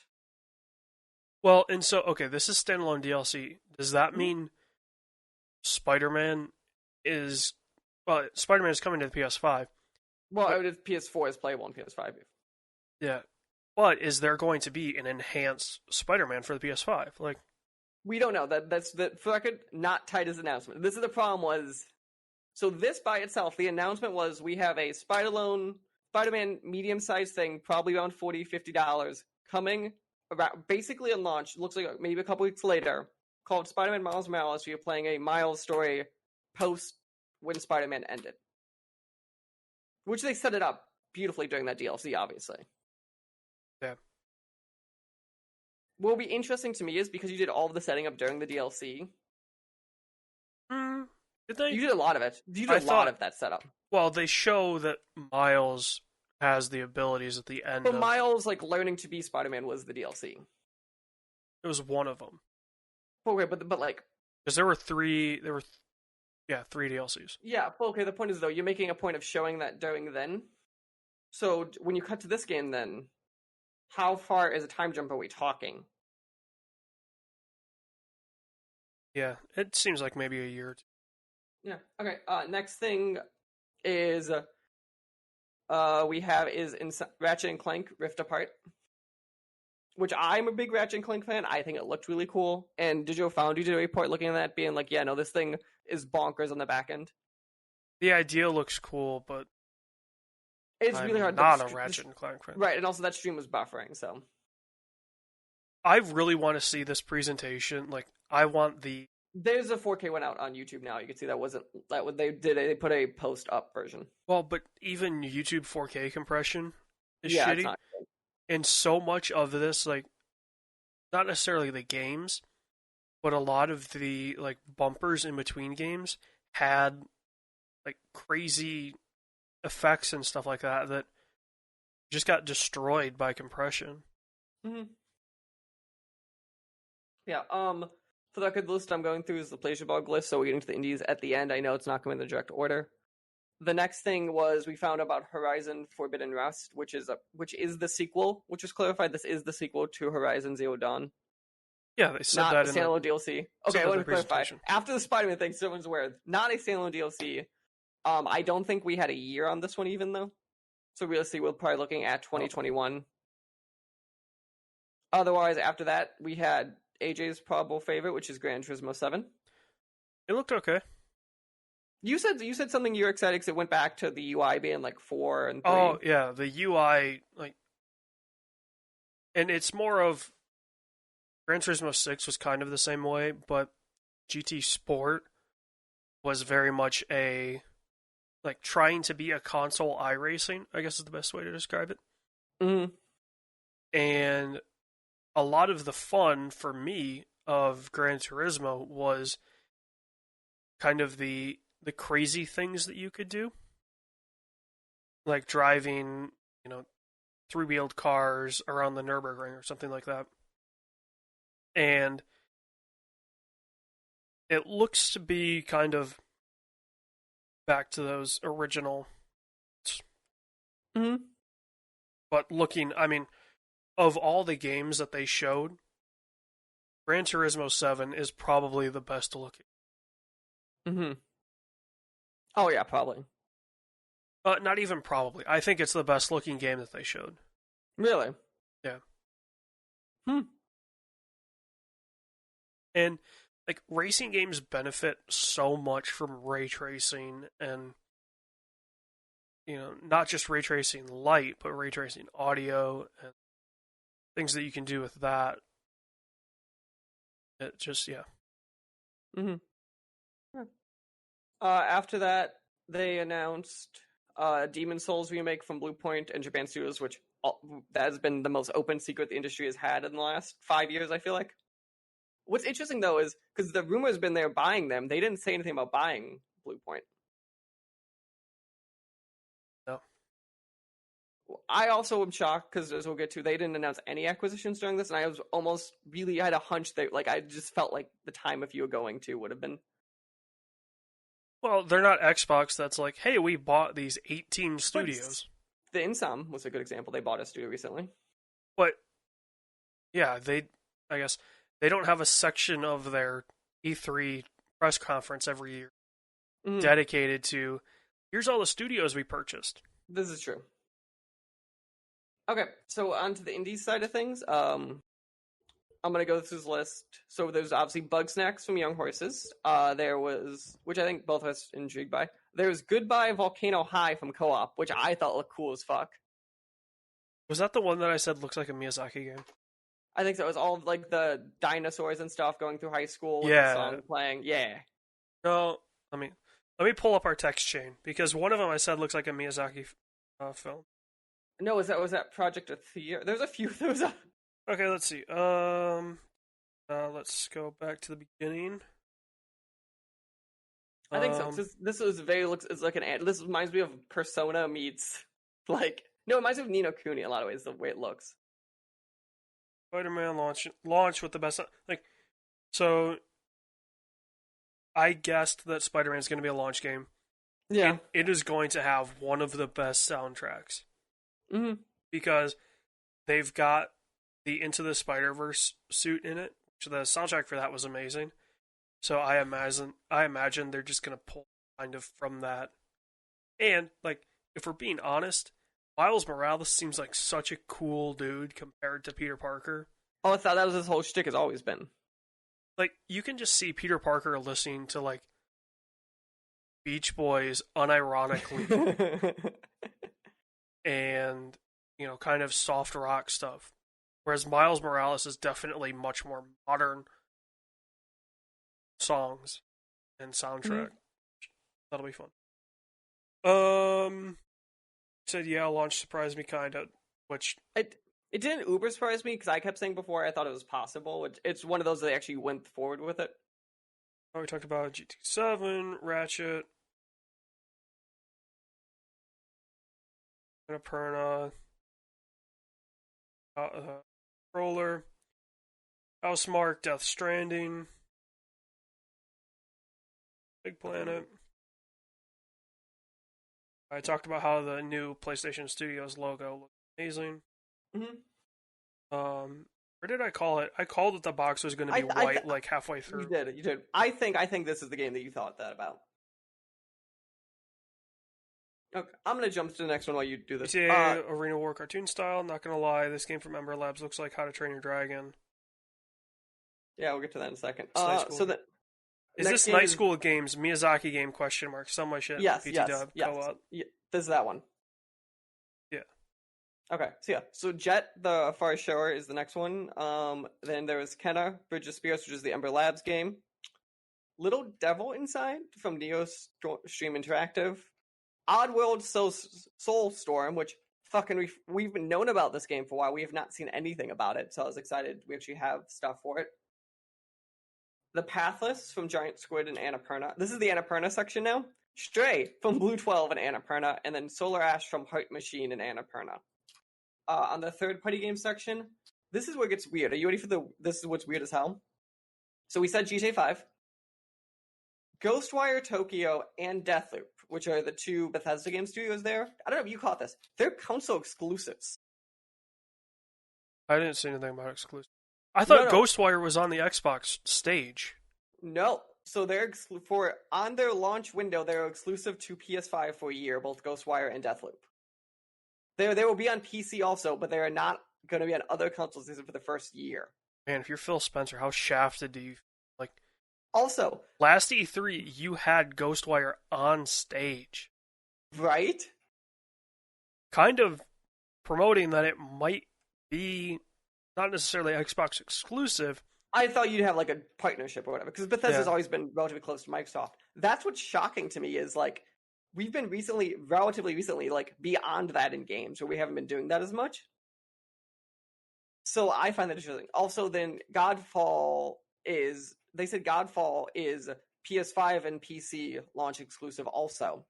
Oh, so, like, that's the Sony, Dude Bro Gearbox game. That one's not as big though. I feel like though getting first party games from Bethesda, that's a big deal. Yeah. Also, Deathloop, for the record, I didn't like it the first time we saw it. Looks way fucking better watching it when we watched that trailer. Oh, what did I say? Like something about we like Tarantino too, or something like that. Also, what they didn't announce though, so the female character can be another actual person. Yeah, they said that. But I'm like that. I don't think it was in the press conference, but it was one of the things that I saw. Yeah. Project Athea from Luminous and Square Enix, which was the first 2022 game. No, that's not the space one. Yeah, the first 2022 game. Hitman 3 coming in January. Yeah. How excited are we? I still think I'm going to play it on PC. It's fair, but I meant more Hitman 3 coming in January. I was surprised that they're like the tail there. NBA 2K21. Yeah. Resident Evil Village, which is Resident Evil 8. They showed the little thing. And then lastly, which we both thought might have been Outlast at points. Well, I called RE first, and then I said Outlast. Maybe Outlast. Yeah. And then Pragmata, which was that weird space one. Sure. And then finally, we got to see the box. And I think we both agree that box is fucking beautiful. Yes, it's... like game consoles have never been good looking. With this one is, for record also, they might make me get the discless one just because the discless one looks so much nicer. I was gonna get it anyway. I mean, I barely play these games right now. I think I have 2 games on disc right now. I have more than that, but totally, like, if you look at that console though, like, it looks so cool. Also, I really like I said before, I really like the controller. I like the style and look they've been going with. Yeah. Yeah, I think that's everything from this press conference. I think as a whole, Sony knocked it out of the park with what they showed. Even if not every game was for me, I think for sure they showed a nice variety of launch and launch window games. They showed, like, what's coming, even, like, the support they're getting from, like, Bethesda and stuff. They showed something for everyone. They showed multiple things, I think, for everyone. On top of this, like, we look at the launch window. Spider-Man, a ton of indies, you know you're getting a Call of Duty, you know you're getting Assassin's Creed, like, you know you're getting this variety of stuff with it. that like at launch it'll be a very strong launch lineup. You know what they didn't show, and I'm kind of glad that they didn't, given the current times. They didn't show Legion, That's accurate. and it really makes me wonder about that game. This is true. Is it going to be a 21? But yeah. Okay. Otherwise, some of the other big news stories is EA games are now back on Steam and the EA Pass is also on Steam. Yeah. I thought that was interesting. Which, if anybody was looking at purchasing EA games on Steam and you already had the game Origin, purchasing it on Steam revokes the copy that you have in Origin, which is insane. Or I'm not sure if it revokes or it like overwrites it. Either way, you lose access to the game through. So like any saves directly tied to that game, so any cloud saves too, are going to get wiped. Yeah. So just a heads up. But yeah, otherwise, other big stuff. There was the PC showcase and the Grow Collective showcase that did mark there. I think the big thing, obviously, Persona 4 Golden being on PC is a big one. Torchlight 3 is out officially. Dean Hall had a new game. I think that was really the big stuff that mattered. Did he ever fully release DayZ? Yeah, DayZ has a 1.0 out. And obviously, they showed off stuff like Total War Saga, Mafia. Oh, and the new Twin Peaks game. Nothing, I think, giant there. City game? Yeah. So this is a bigger story that I'm very interested about, and I'm curious your thoughts. So AT&T is seeking to sell. It's rumors still, but it's pretty confirmed that AT&T is seeking to sell Warner Bros. Gaming division, and they think they could fetch about $4 billion for it. And for the record, Take-Two, EA, and Activision Blizzard have all expressed interest, apparently. EA makes the most sense. They have... I thought... Interesting. I was thinking Activision made the most sense because they seem to have the weaker amount of IPs that are coming out. Well, but EA, they already have a deal with Warner. Like, on PC, the Arkham games are through Origin. Right. So they already have a working relationship. So what people, I feel like, aren't talking about enough, though, here. So besides Mortal Kombat, the majority of the Warner Gaming division uses Warner IP. Yeah. So they're going to have to start licensing stuff. So how's that going to work for Batman, Justice League, the Harry Potter thing in rumored, the Lego stuff, Scribblenauts, like all this stuff heavily uses Warner-owned IP. I imagine there's deals for those games in place. So anything going forward, yes, is going to be weird. That's what I find weird, because like the reason Lego works and they're really profitable is because it costs Warner nothing to self-license from themselves. Well, they still have to license the Lego brand, but yes. Okay, but the Lego, like, I'm gonna be honest, Lego versus the IP, the Lego's probably the cheaper part of that license. Think? Yeah, because I think Lego works in tangent with other things if you look at what's the best-selling Lego products out there. Well, or is that, like, a Lego set that's, I don't know, the Harry Potter sets. Mm-hmm. Was that Lego going to... Okay, I don't know who's going to who, but I mean, like, Lego works on a fundamental level a lot of times with the people they partner with. But I'm curious about stuff. But you know, it's interesting too. So, like, they obviously have been like half teasing this Batman game from Montreal for a while. That means we're not getting this game for fucking years. There's no way they're selling. Okay, they're not about to like, unless they're using it as leverage to make the price higher. Like, well, they're selling the gaming division. That includes all the studios.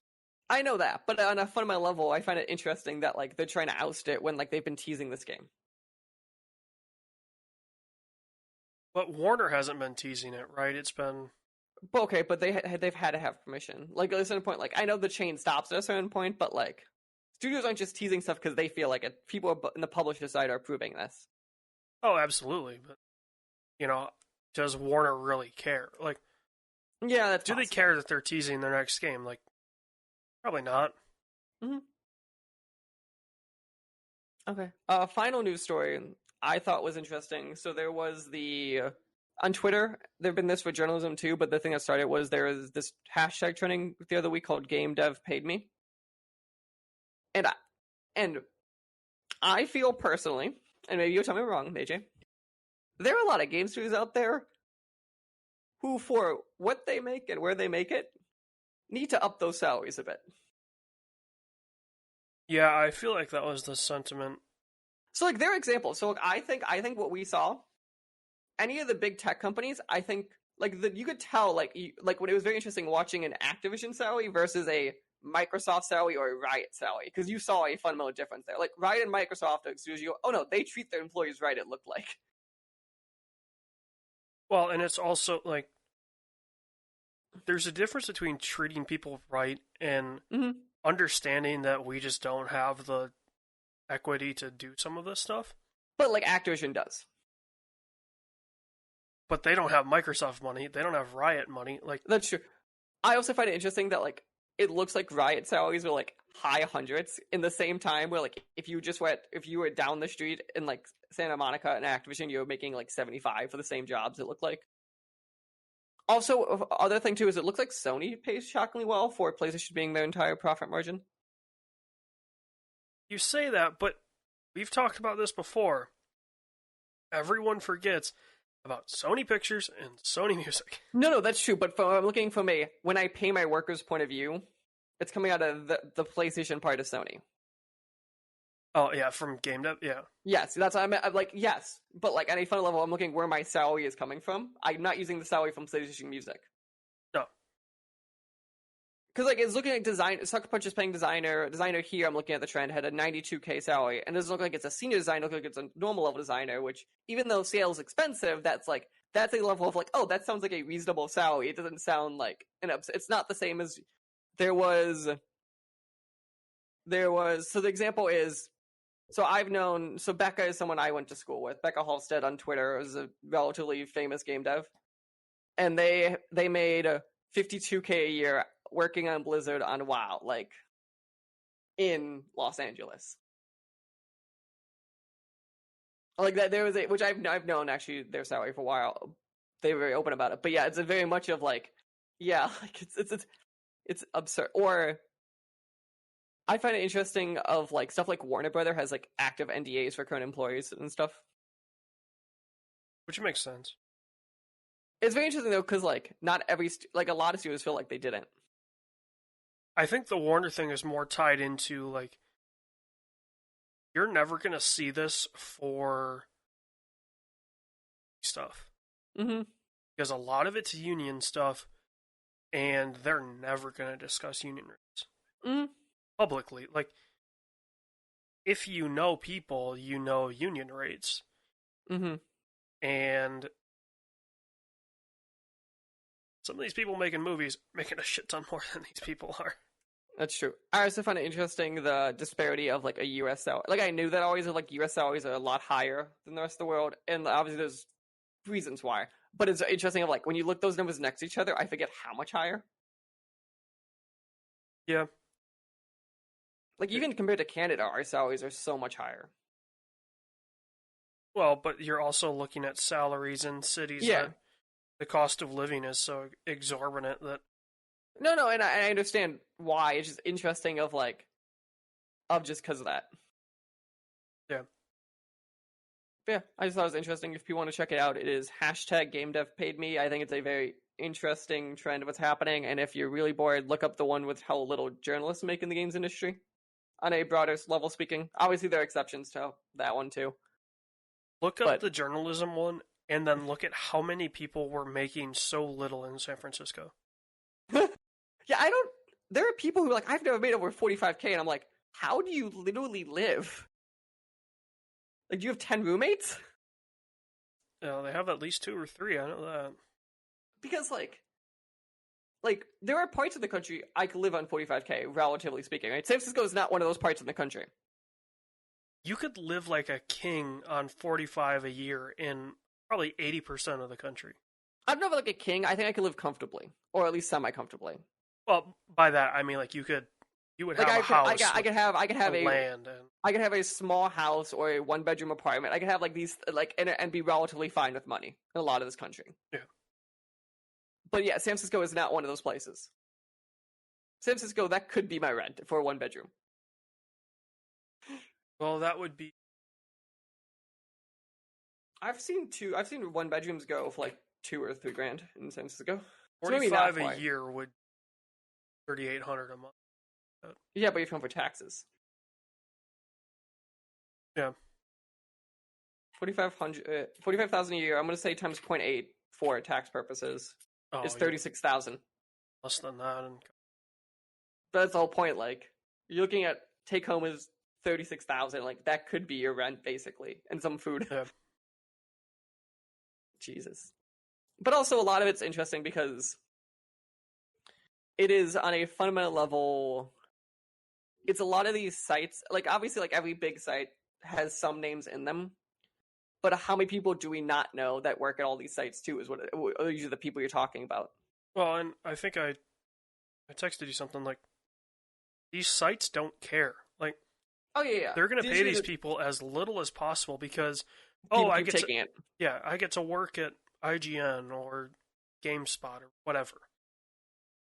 Like the little reason I didn't, like if I really wanted to come out of school, I could have taken game development jobs I know in San Francisco with relative ease because like I know, or even LA. I didn't on purpose because I'm like I'm not making $50K and living in California. Yeah, like I very clearly like I'm not doing that. Yeah, whereas people are like, oh yeah, like I want to go do that, and they'll do it for 2 years, realize that they can't live on that, and then pretty much stuck in San Francisco. Like if I did that, I know I could have like asked for family, like found a way out. Yeah. But like I totally didn't want to do. I didn't want to do that because logistically, I knew that's exactly what would happen. Yeah, and then some of them make it out and work with studios for PR. Or a very select few make it at the site that they're working at. And then once they make it, they're fine, because once you start getting those mid-tier jobs, it looks like you're fine, but it's the thing of, like, you have to make it through the grind of making nothing. Yeah, it's something. Okay. Games to watch for. So we're recording this. This is from when we are recording this, Record People, so the first thing is on the 17th. 2 of these things will be out by the time you hear. Yeah.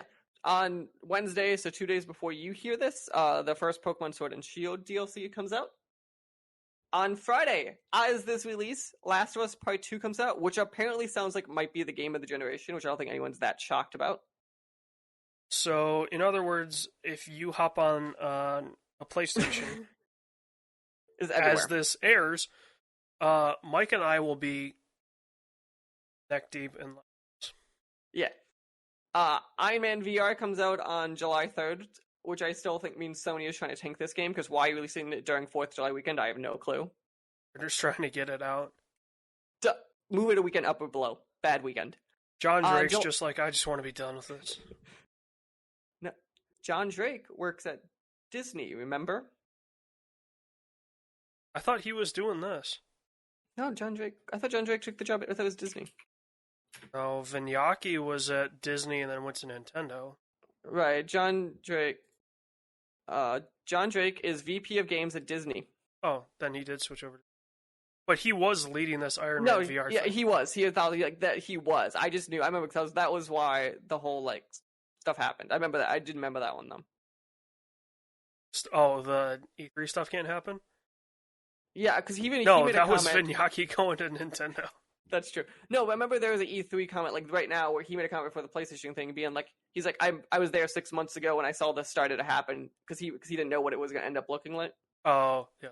That's how I knew he switched, because I saw that comment too. As I was saying, F1 2020 comes out July 10th. And still said Wasteland 3 comes out on August 28th. AJ, it only took us 2 hours. It's now time for the movies. Let's start with the good one. The old movie was Terminator 2. Terminator 2 came out.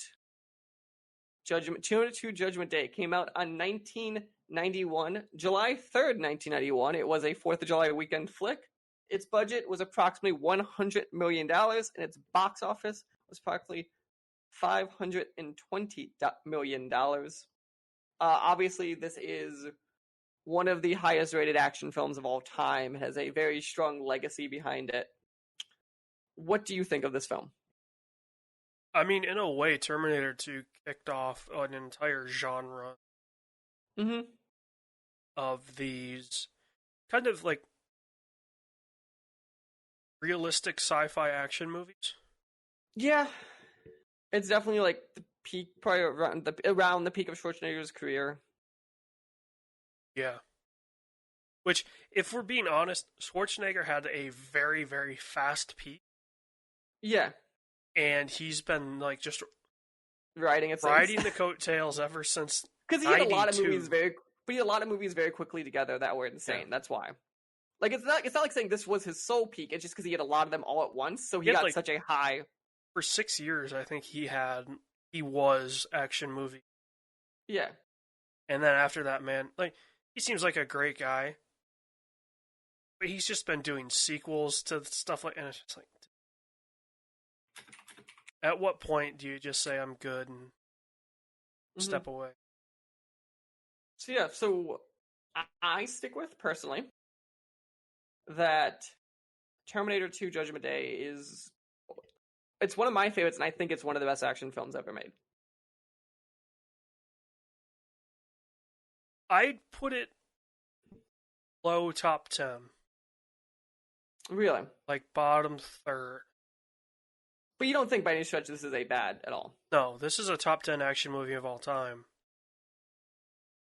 But there's a reason I'm saying top 10 and not top 5. Mm-hmm. Yeah. I think I stick with 2 because, like, obviously the kid is Edward Furlong in this film, who plays John Connor. Oh, this movie's stacked for cast. Also, for a 10-year-old, I stick with he's a shockingly good actor. Well, he was a commercial actor. So. Right. But the point is, though, like, obviously he's 10-year-olds, so I don't expect so much, but, like, for being a 10-year-old... Oh, yeah, definitely. Really good. Linda, I think this film shines when you had, like... I think Linda Hamilton in the psych ward is amazing in this film. Linda Hamilton, while she was married to James Cameron... Really? Yeah, they were... I know this. She's very good during that time frame. Oh, this is before they got married, actually. Oh, right. They met on this set in 1997. They got married. Yeah, they met on like T1 or T2 and got married after. When she was with James Cameron, it helps when your significant other is one of the most respected action directors ever. Also, James Cameron in general, I love the variety in his career. If you like James Cameron, I think has one of the for such a high rate director, and so many things he does is high rate. He has such a variety of those high rate things. Like he did Titanic, and he did Terminator 2 and Avatar. Like he did this thing of like, how does a filmmaker have this much variety? Think about the franchises he's tied to. Yeah. Alien, Rambo, Terminator. Obviously, he did the standalone Titanic, but the Avatar franchise. This guy doesn't miss. Not only does he not miss, he makes an absurd amount of money every time he makes a film. Like, if he makes films that like set records. If you want one director to just make $1 billion film, if you want one director to make a good movie that is going to make a shit ton of money, you pick James Cameron. Mm-hmm. If you want a director to just make money, you get Michael Bay, because he's going to put a shit ton of explosions and a extremely scantily clad lead actress who can't act worth shit and just does upskirts the entire movie. Uh-huh. And you'll make like $2 billion doing that. Okay, you know what blows my mind? I'm looking at James Cameron's... How many films has James Cameron made, do you think, without looking? A shit ton. No. Oh, made? As director? Yes. Probably like 20 or less. 10. 10 films directed by James Cameron have come out so far. Oh yeah, as official releases. Yeah. All right. Like Because as obviously there's like Avatar 2 through 10 are coming out whenever the fuck they come out. But yeah. like, of things that are out, he made Piranha 2, Which was Terminator. good. Okay, Piranha 2 was good. Terminator was his second thing as a director. Yeah. What's that? Then Aliens. Then The Abyss. Good. Then T2. Yep. True Lies. Titanic. Amazing. Ghost of the Abyss. Yeah. Aliens of the Deep. And then the second highest grossing film of all time, Avatar. Good movie. Oh yeah, you know my issues with Avatar. But like it is shocking to me that James Cameron, who has had relatively few films under his belt, like every time just goes like, yeah, I'm gonna make money. Well, he's more of a producer that directs. Yeah. Not a director that produces. But like, if nothing else, I guess the only reason he directs a movie is because he has an idea for something that's never been done. Like, T2 is the introduction of CGI with real human movement. Mm-hmm. It wasn't fully motion capture, but it was about as close as you could get at the time. Mm-hmm. And like T2, I also think obviously the effects are dated to the time. I think for the time the effects still are amazing. Yeah. Yeah, when you take into consideration like a lot of films from the 90s wanted to use CGI. And they saw for the 90s especially. But like for the 90s especially, the CGI he used works really well. Yeah, it's one of the probably 3 or 4 90s movies that still holds up. Also, what still is interesting to me is I wish so like obviously the trailers even ruined the T2 twist. I would have loved to have like I would loved the like when you have like someone who's never seen T1 or T2, which those people somehow exist, to show them T1 and then show them T2 and if they didn't know the twist. Yeah. That'd be so cool. Because they if you watch the film, they don't show that Schwarzenegger's the good guy until it happens. They don't telegraph that at all. Yeah. I imagine the only reason trailers showed that was to get hype for. Oh, 1,000%. But like, I really wish there was that world where I could have seen that not knowing that twist. Yeah. Because that'd be so cool. Okay. But yeah, I'm gonna stick with it. Even if you're more lukewarm on it, I feel like we both recommend this film. Oh, yeah. Okay.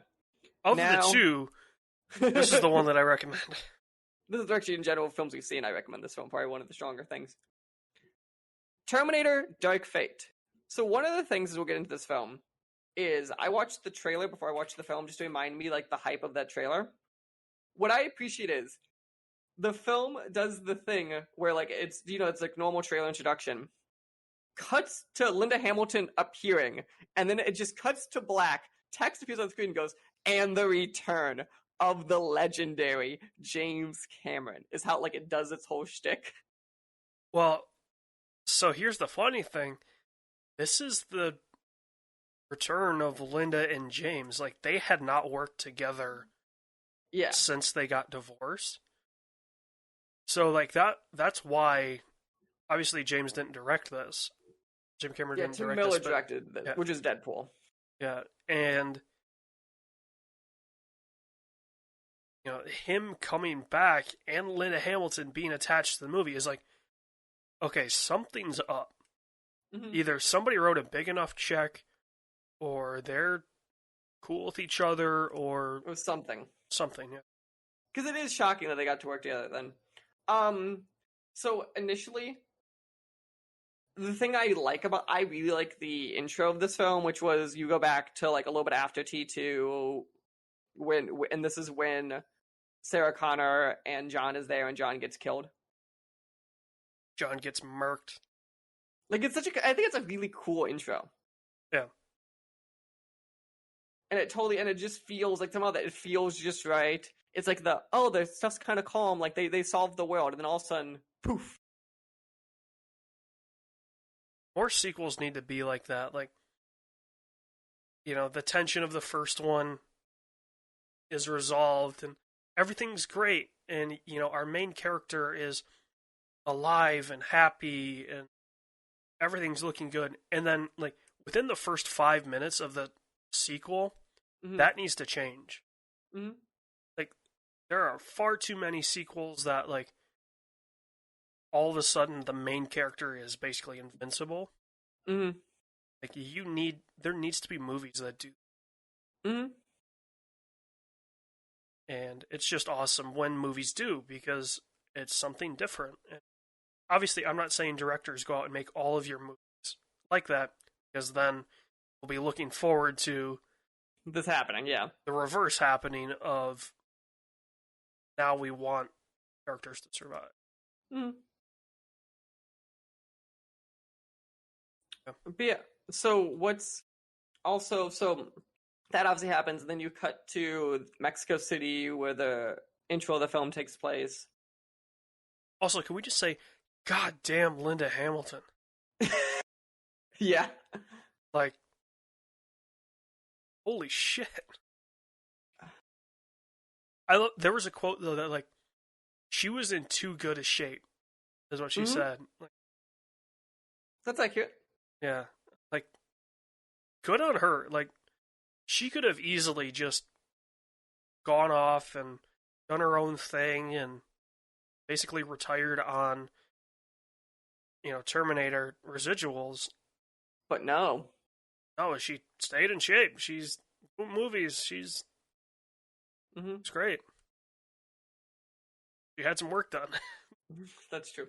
So, one of the big questions to me is, how do you feel about our two Terminators in this film? I mean, like, not good. Right, so you have, so I'm sorry, so it's weird. So you have, obviously, Schwarzenegger, which I think his story makes no sense in this film. There's a lot of stuff in this movie that, like, it's billed as the direct sequel to 2. Also, my question is, why is he aging? Yeah, he shouldn't be. Right, for being honest, like, I understand literally why he's aging, but, like, yeah. Why is he aging? Well, he's gaining emotions. So the thing of it is, he finds a family to be a part of. So does he suddenly he develops feelings like? Does that weaken him? That's why he ages. Yeah, is he developing, becoming a human?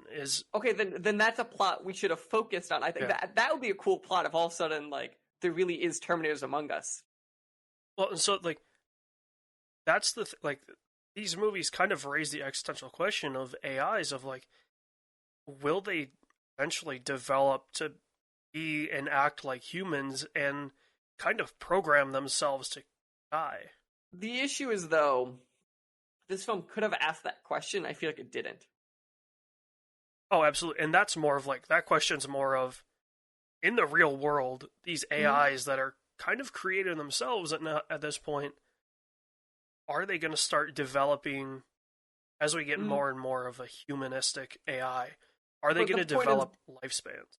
So the reason that people look to Terminator 1 and 2 and the way they do is because obviously they're these terrifying things because they can do that, but also terrifying because they're these unstoppable monsters, where you humanized him in this one to an extreme point where, like, I don't know, it almost feels like it makes Terminators feel less terrifying.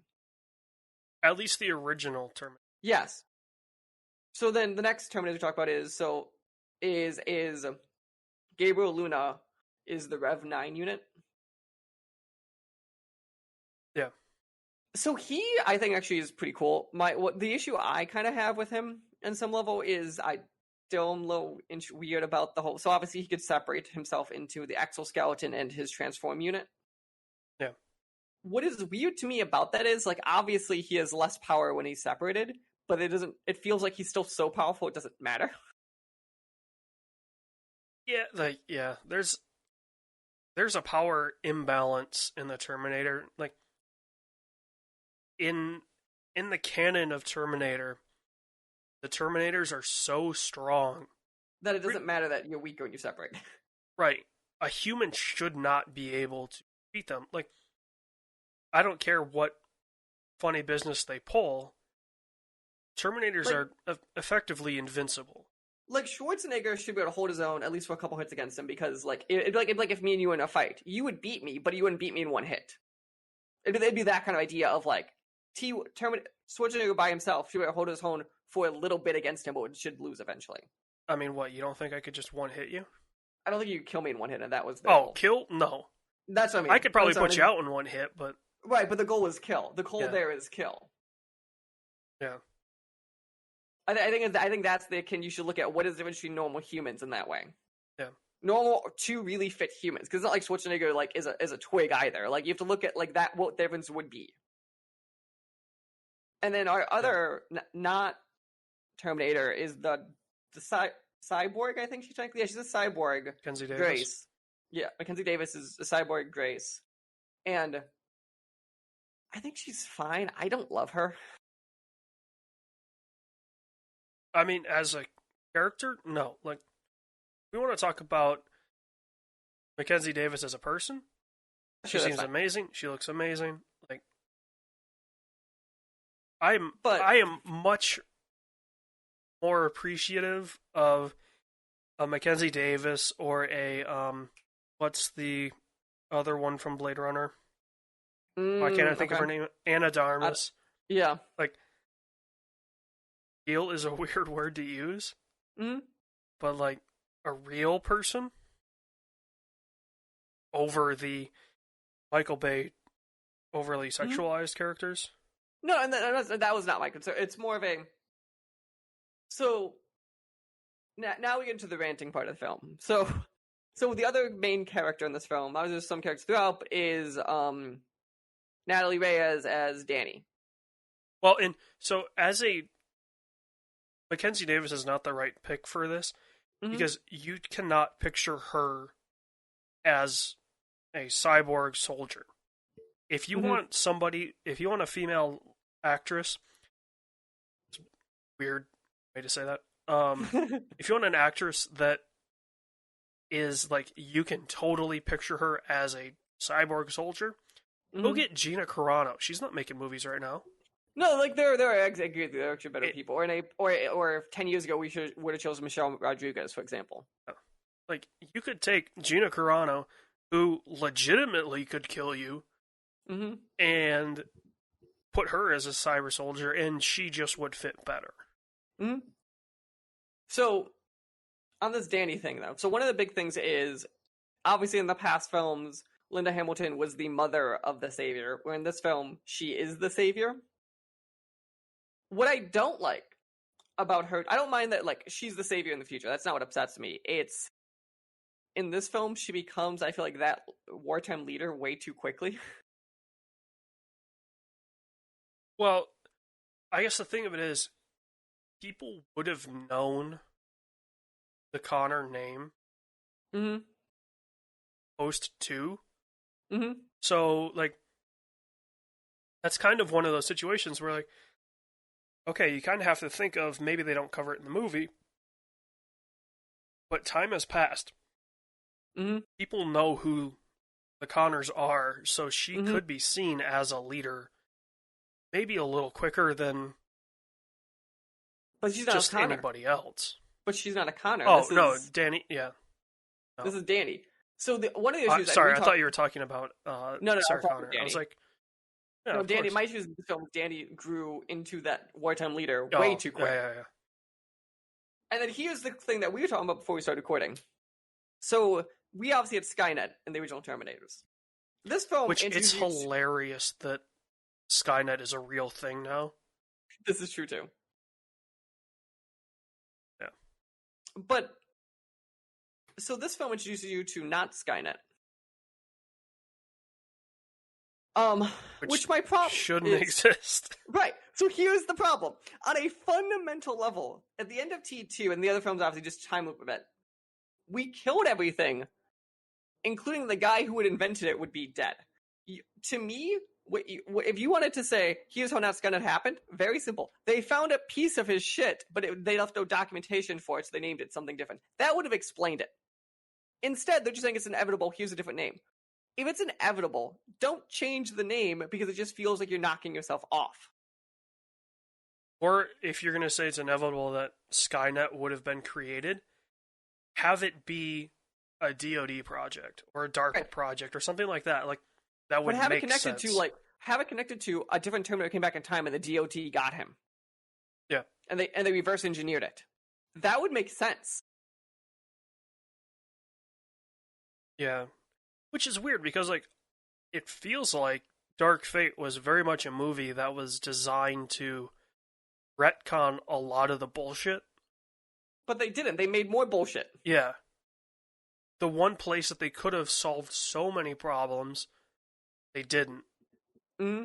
And if we're being realistic, like, that conversation probably doesn't come up for the vast majority of people that saw Dark Fate. Mm-hmm.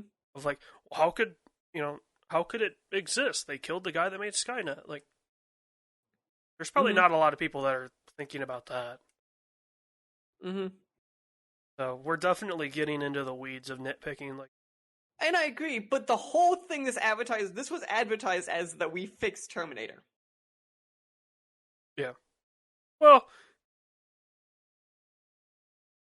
more of a that other shit doesn't matter. But the point is, if I'm the people who don't care about the weeds and I just want a cheap action film, the other shit is fine. You purposely advertise this as the cheap action film, but also for the people who cared about T1 and T2. Yeah. So I think they introduced this criticism themselves when they made a point of separating themselves, being like, no, we have fixed the problem you other people don't like. Let us show you. Yeah. We brought back James Cameron to steer the ship correctly, and somehow James Cameron is like, no, this seems fine. Which makes me worried about Avatar. I was already worried about the 10 Avatar films he's making at once for the last 20 years.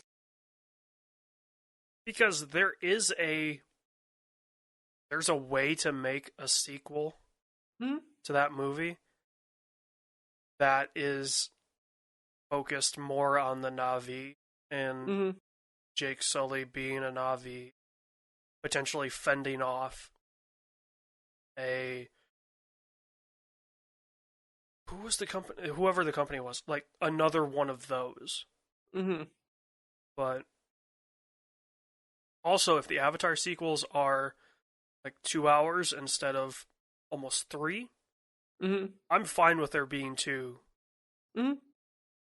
2-hour movies rather than 1 3.5. Like, they're just easier to digest.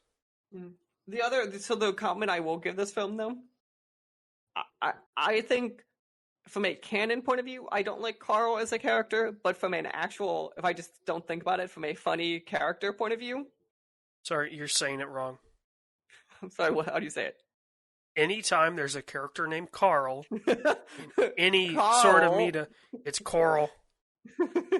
Coral. But the point is, I appreciate the drapery thing, and there's like he really has the monologue about how you decide about your clients. Carl, no! I had to back up from my mic, and the problem was I wanted to back up further, but my headphones are kind of wrapped around some. I got restricted. But you appreciate it too when he's like, so I had this client once, they wanted just pure colors. No, I explained to them for the children's room they need some patterns. Gotta have patterns. Look at the raised typeface on this wonderful business card. I'm blanking on that American Psycho the business card scene. Yeah, what no, exactly? Embossed logos. Yeah, that's a movie. Also, I have to say one more thing as we get to the tail end of this film too. Yeah. The thing that actually upsets me, right? So one of the things the film introduced for like a quarter second and dropped it, right, was in the beginning when they're in the Mexico City car plant. They talk about automation. That would be so easy to tie into the theme of your film. We'd be making automatons. But like, Do you understand how easy it'd be to actually like make that matter? Oh yeah. You didn't. You had the easiest setup in the world to make that, because the whole point of cinema, right? If you have an opening moment like that, make it matter. It's called You Chekhov's gun. Right. You showed me Chekhov's gun and you never shot it. They showed you Chekhov's gun, but what they didn't show you was a loaded gun. Right. The point though is, you'd be so easy. You had to go back to that plant, and that's where the Terminators are going to be built. Something. Tie me to the reasoning that mattered that you showed me that plant was being automized. Yeah, rather than just, oh, we're going to fire Mexicans. Right. There was no actual reason to show me that. Besides to set up them appearing. Yeah. Which is not that hard, just to have the guy get in trouble there instead. You didn't need the automation. In a film like Terminator, when you're showing me the automation, make the automation matter. Make the automation is why Terminators appear. Something. Well, any movie, if you're telling me this factory is being automized, especially in a film about robots and cyborgs, any movie, like if you're making that a scene, mm-hmm. every scene matters, right? But especially every a scene shot, in a film with this scene, yeah, every shot matters, every line matters. So if you are putting it in your movie, have to make it matter. You have to pay it off. It has to tie into the story at some point. Mm-hmm. So yes, if you're telling me a factory is being automized, like even if it's a movie about like a coming of age story, make the automation of that factory matter. Make it like the character's father gets laid off from the factory, their mother gets laid off from the factory, and forces them to get a job or something. Like there's movies that make shit matter that shouldn't. But this movie that has the perfect, like you said, the perfect just out. It builds itself an out. It builds itself such an easy out. It literally it makes the building with the exit door 5 feet in front of them and decides to build a maze, and the maze doesn't even end there. It's so upsetting because there were such easy ways to make those moments matter. Yeah, and it doesn't. And there's a reason this movie bombed. Especially because you pushed this as the return of Terminator. On a broader level, you made the points of bringing back of Linda Hamilton, of James Cameron. You brought everyone back. And if we're being honest, the Terminator fan base isn't that big anymore. Right, but you made a point. You fundamentally was like, no, we are doing this to bring it back. Absolutely. And it's never, in a weird way, Terminator Dark Fate, if we exclude Genesis and it's Rise Machine, Salvation. It's Rise Machine, Salvation, Genesis, or Genesis, Salvation. It was Genesis, then Salvation. Right, so it's Rise Machine, Genesis, Salvation. If we take those two that are atrocious, weird, yeah. If we take those two out, this is the worst Terminator movie. You think this is worse than Rise of the Machines? Well, maybe not as a Terminator movie, but as just a movie. Its structure is so off, and there's so many problems that, like you said, it gives you Chekhov's gun. And all of a sudden the gun disappears. It pulls a magic trick, and they never reference it. And, this is a bad movie from a movie-making standpoint. As a Terminator movie, it's third. But as a movie, it is one of the worst.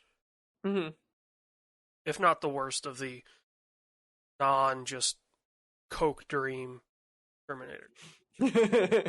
Which is all we can describe those other ones as. Yeah. So yeah, that is, I think, everything, AJ. As we talked about, we will be determining what is happening offline with Movie Club last month, and we will be letting everyone know. But yeah, otherwise, yeah, just keep out on everything. Remember, you can follow the show on Twitter at the SWW Show. It is anchor.fm/SWW to subscribe to any podcast feed of your choice, or just search the SWW Show on those podcast feeds. You can follow me at Mikey_Maroney. AJ, you changed your Twitter handle, didn't you? Yes, to AJ_. The reason I changed it is that one finally opened up.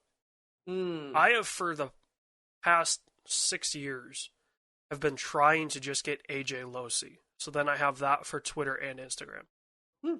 But whoever has just AJ Losi on Twitter hasn't used it in over a decade, but it's still not freed up. So it makes me wonder if, like, maybe that's somebody's login. Oh, maybe. And, like, that's all they use it for. Okay. Yeah, so I changed from Losi Boy to _Losi. So. Nice. So yeah, so this is... Find me there. Instagram, I'm AJ Losi. Mike, are you still D&D Peppermint, or are you... On Instagram, yeah. I don't know the last time I've posted anything on Instagram, but yeah. Otherwise, other stuff, obviously, this is the 19th is when this came out. You're hearing it. So everyone knows the 26th is interview episode. We have a bonus interview episode also on the 23rd as of right now, and we have the normal SWW show on the 3rd, and me and AJ will be figuring out when this F1 show is and all of that fun stuff. Yeah.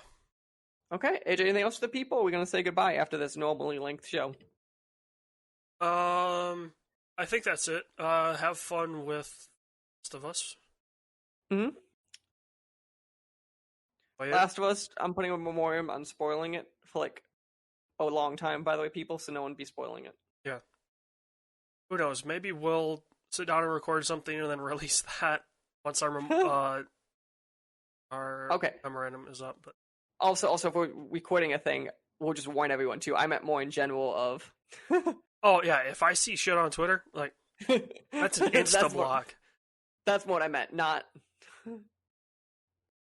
Like, I don't block people. If you start tweeting at me spoilers of Last of Us because you started playing at night and I started playing at 9 o'clock in the morning when I wake up, if I start seeing shit on Twitter, that's insta block. Perfect. Well, yeah. Catch you all next time. This podcast was a production of The SWW Show. To learn more, go to theswwshow.com. Remember, you can follow the show on Twitter at The SWW Show. You can follow me at Mikey_Maroney. You can follow AJ at LoCBor. Remember, new episodes premiere on Friday, 9 a.m. Central Time on anchor.fm/SWW and podcast services around the globe.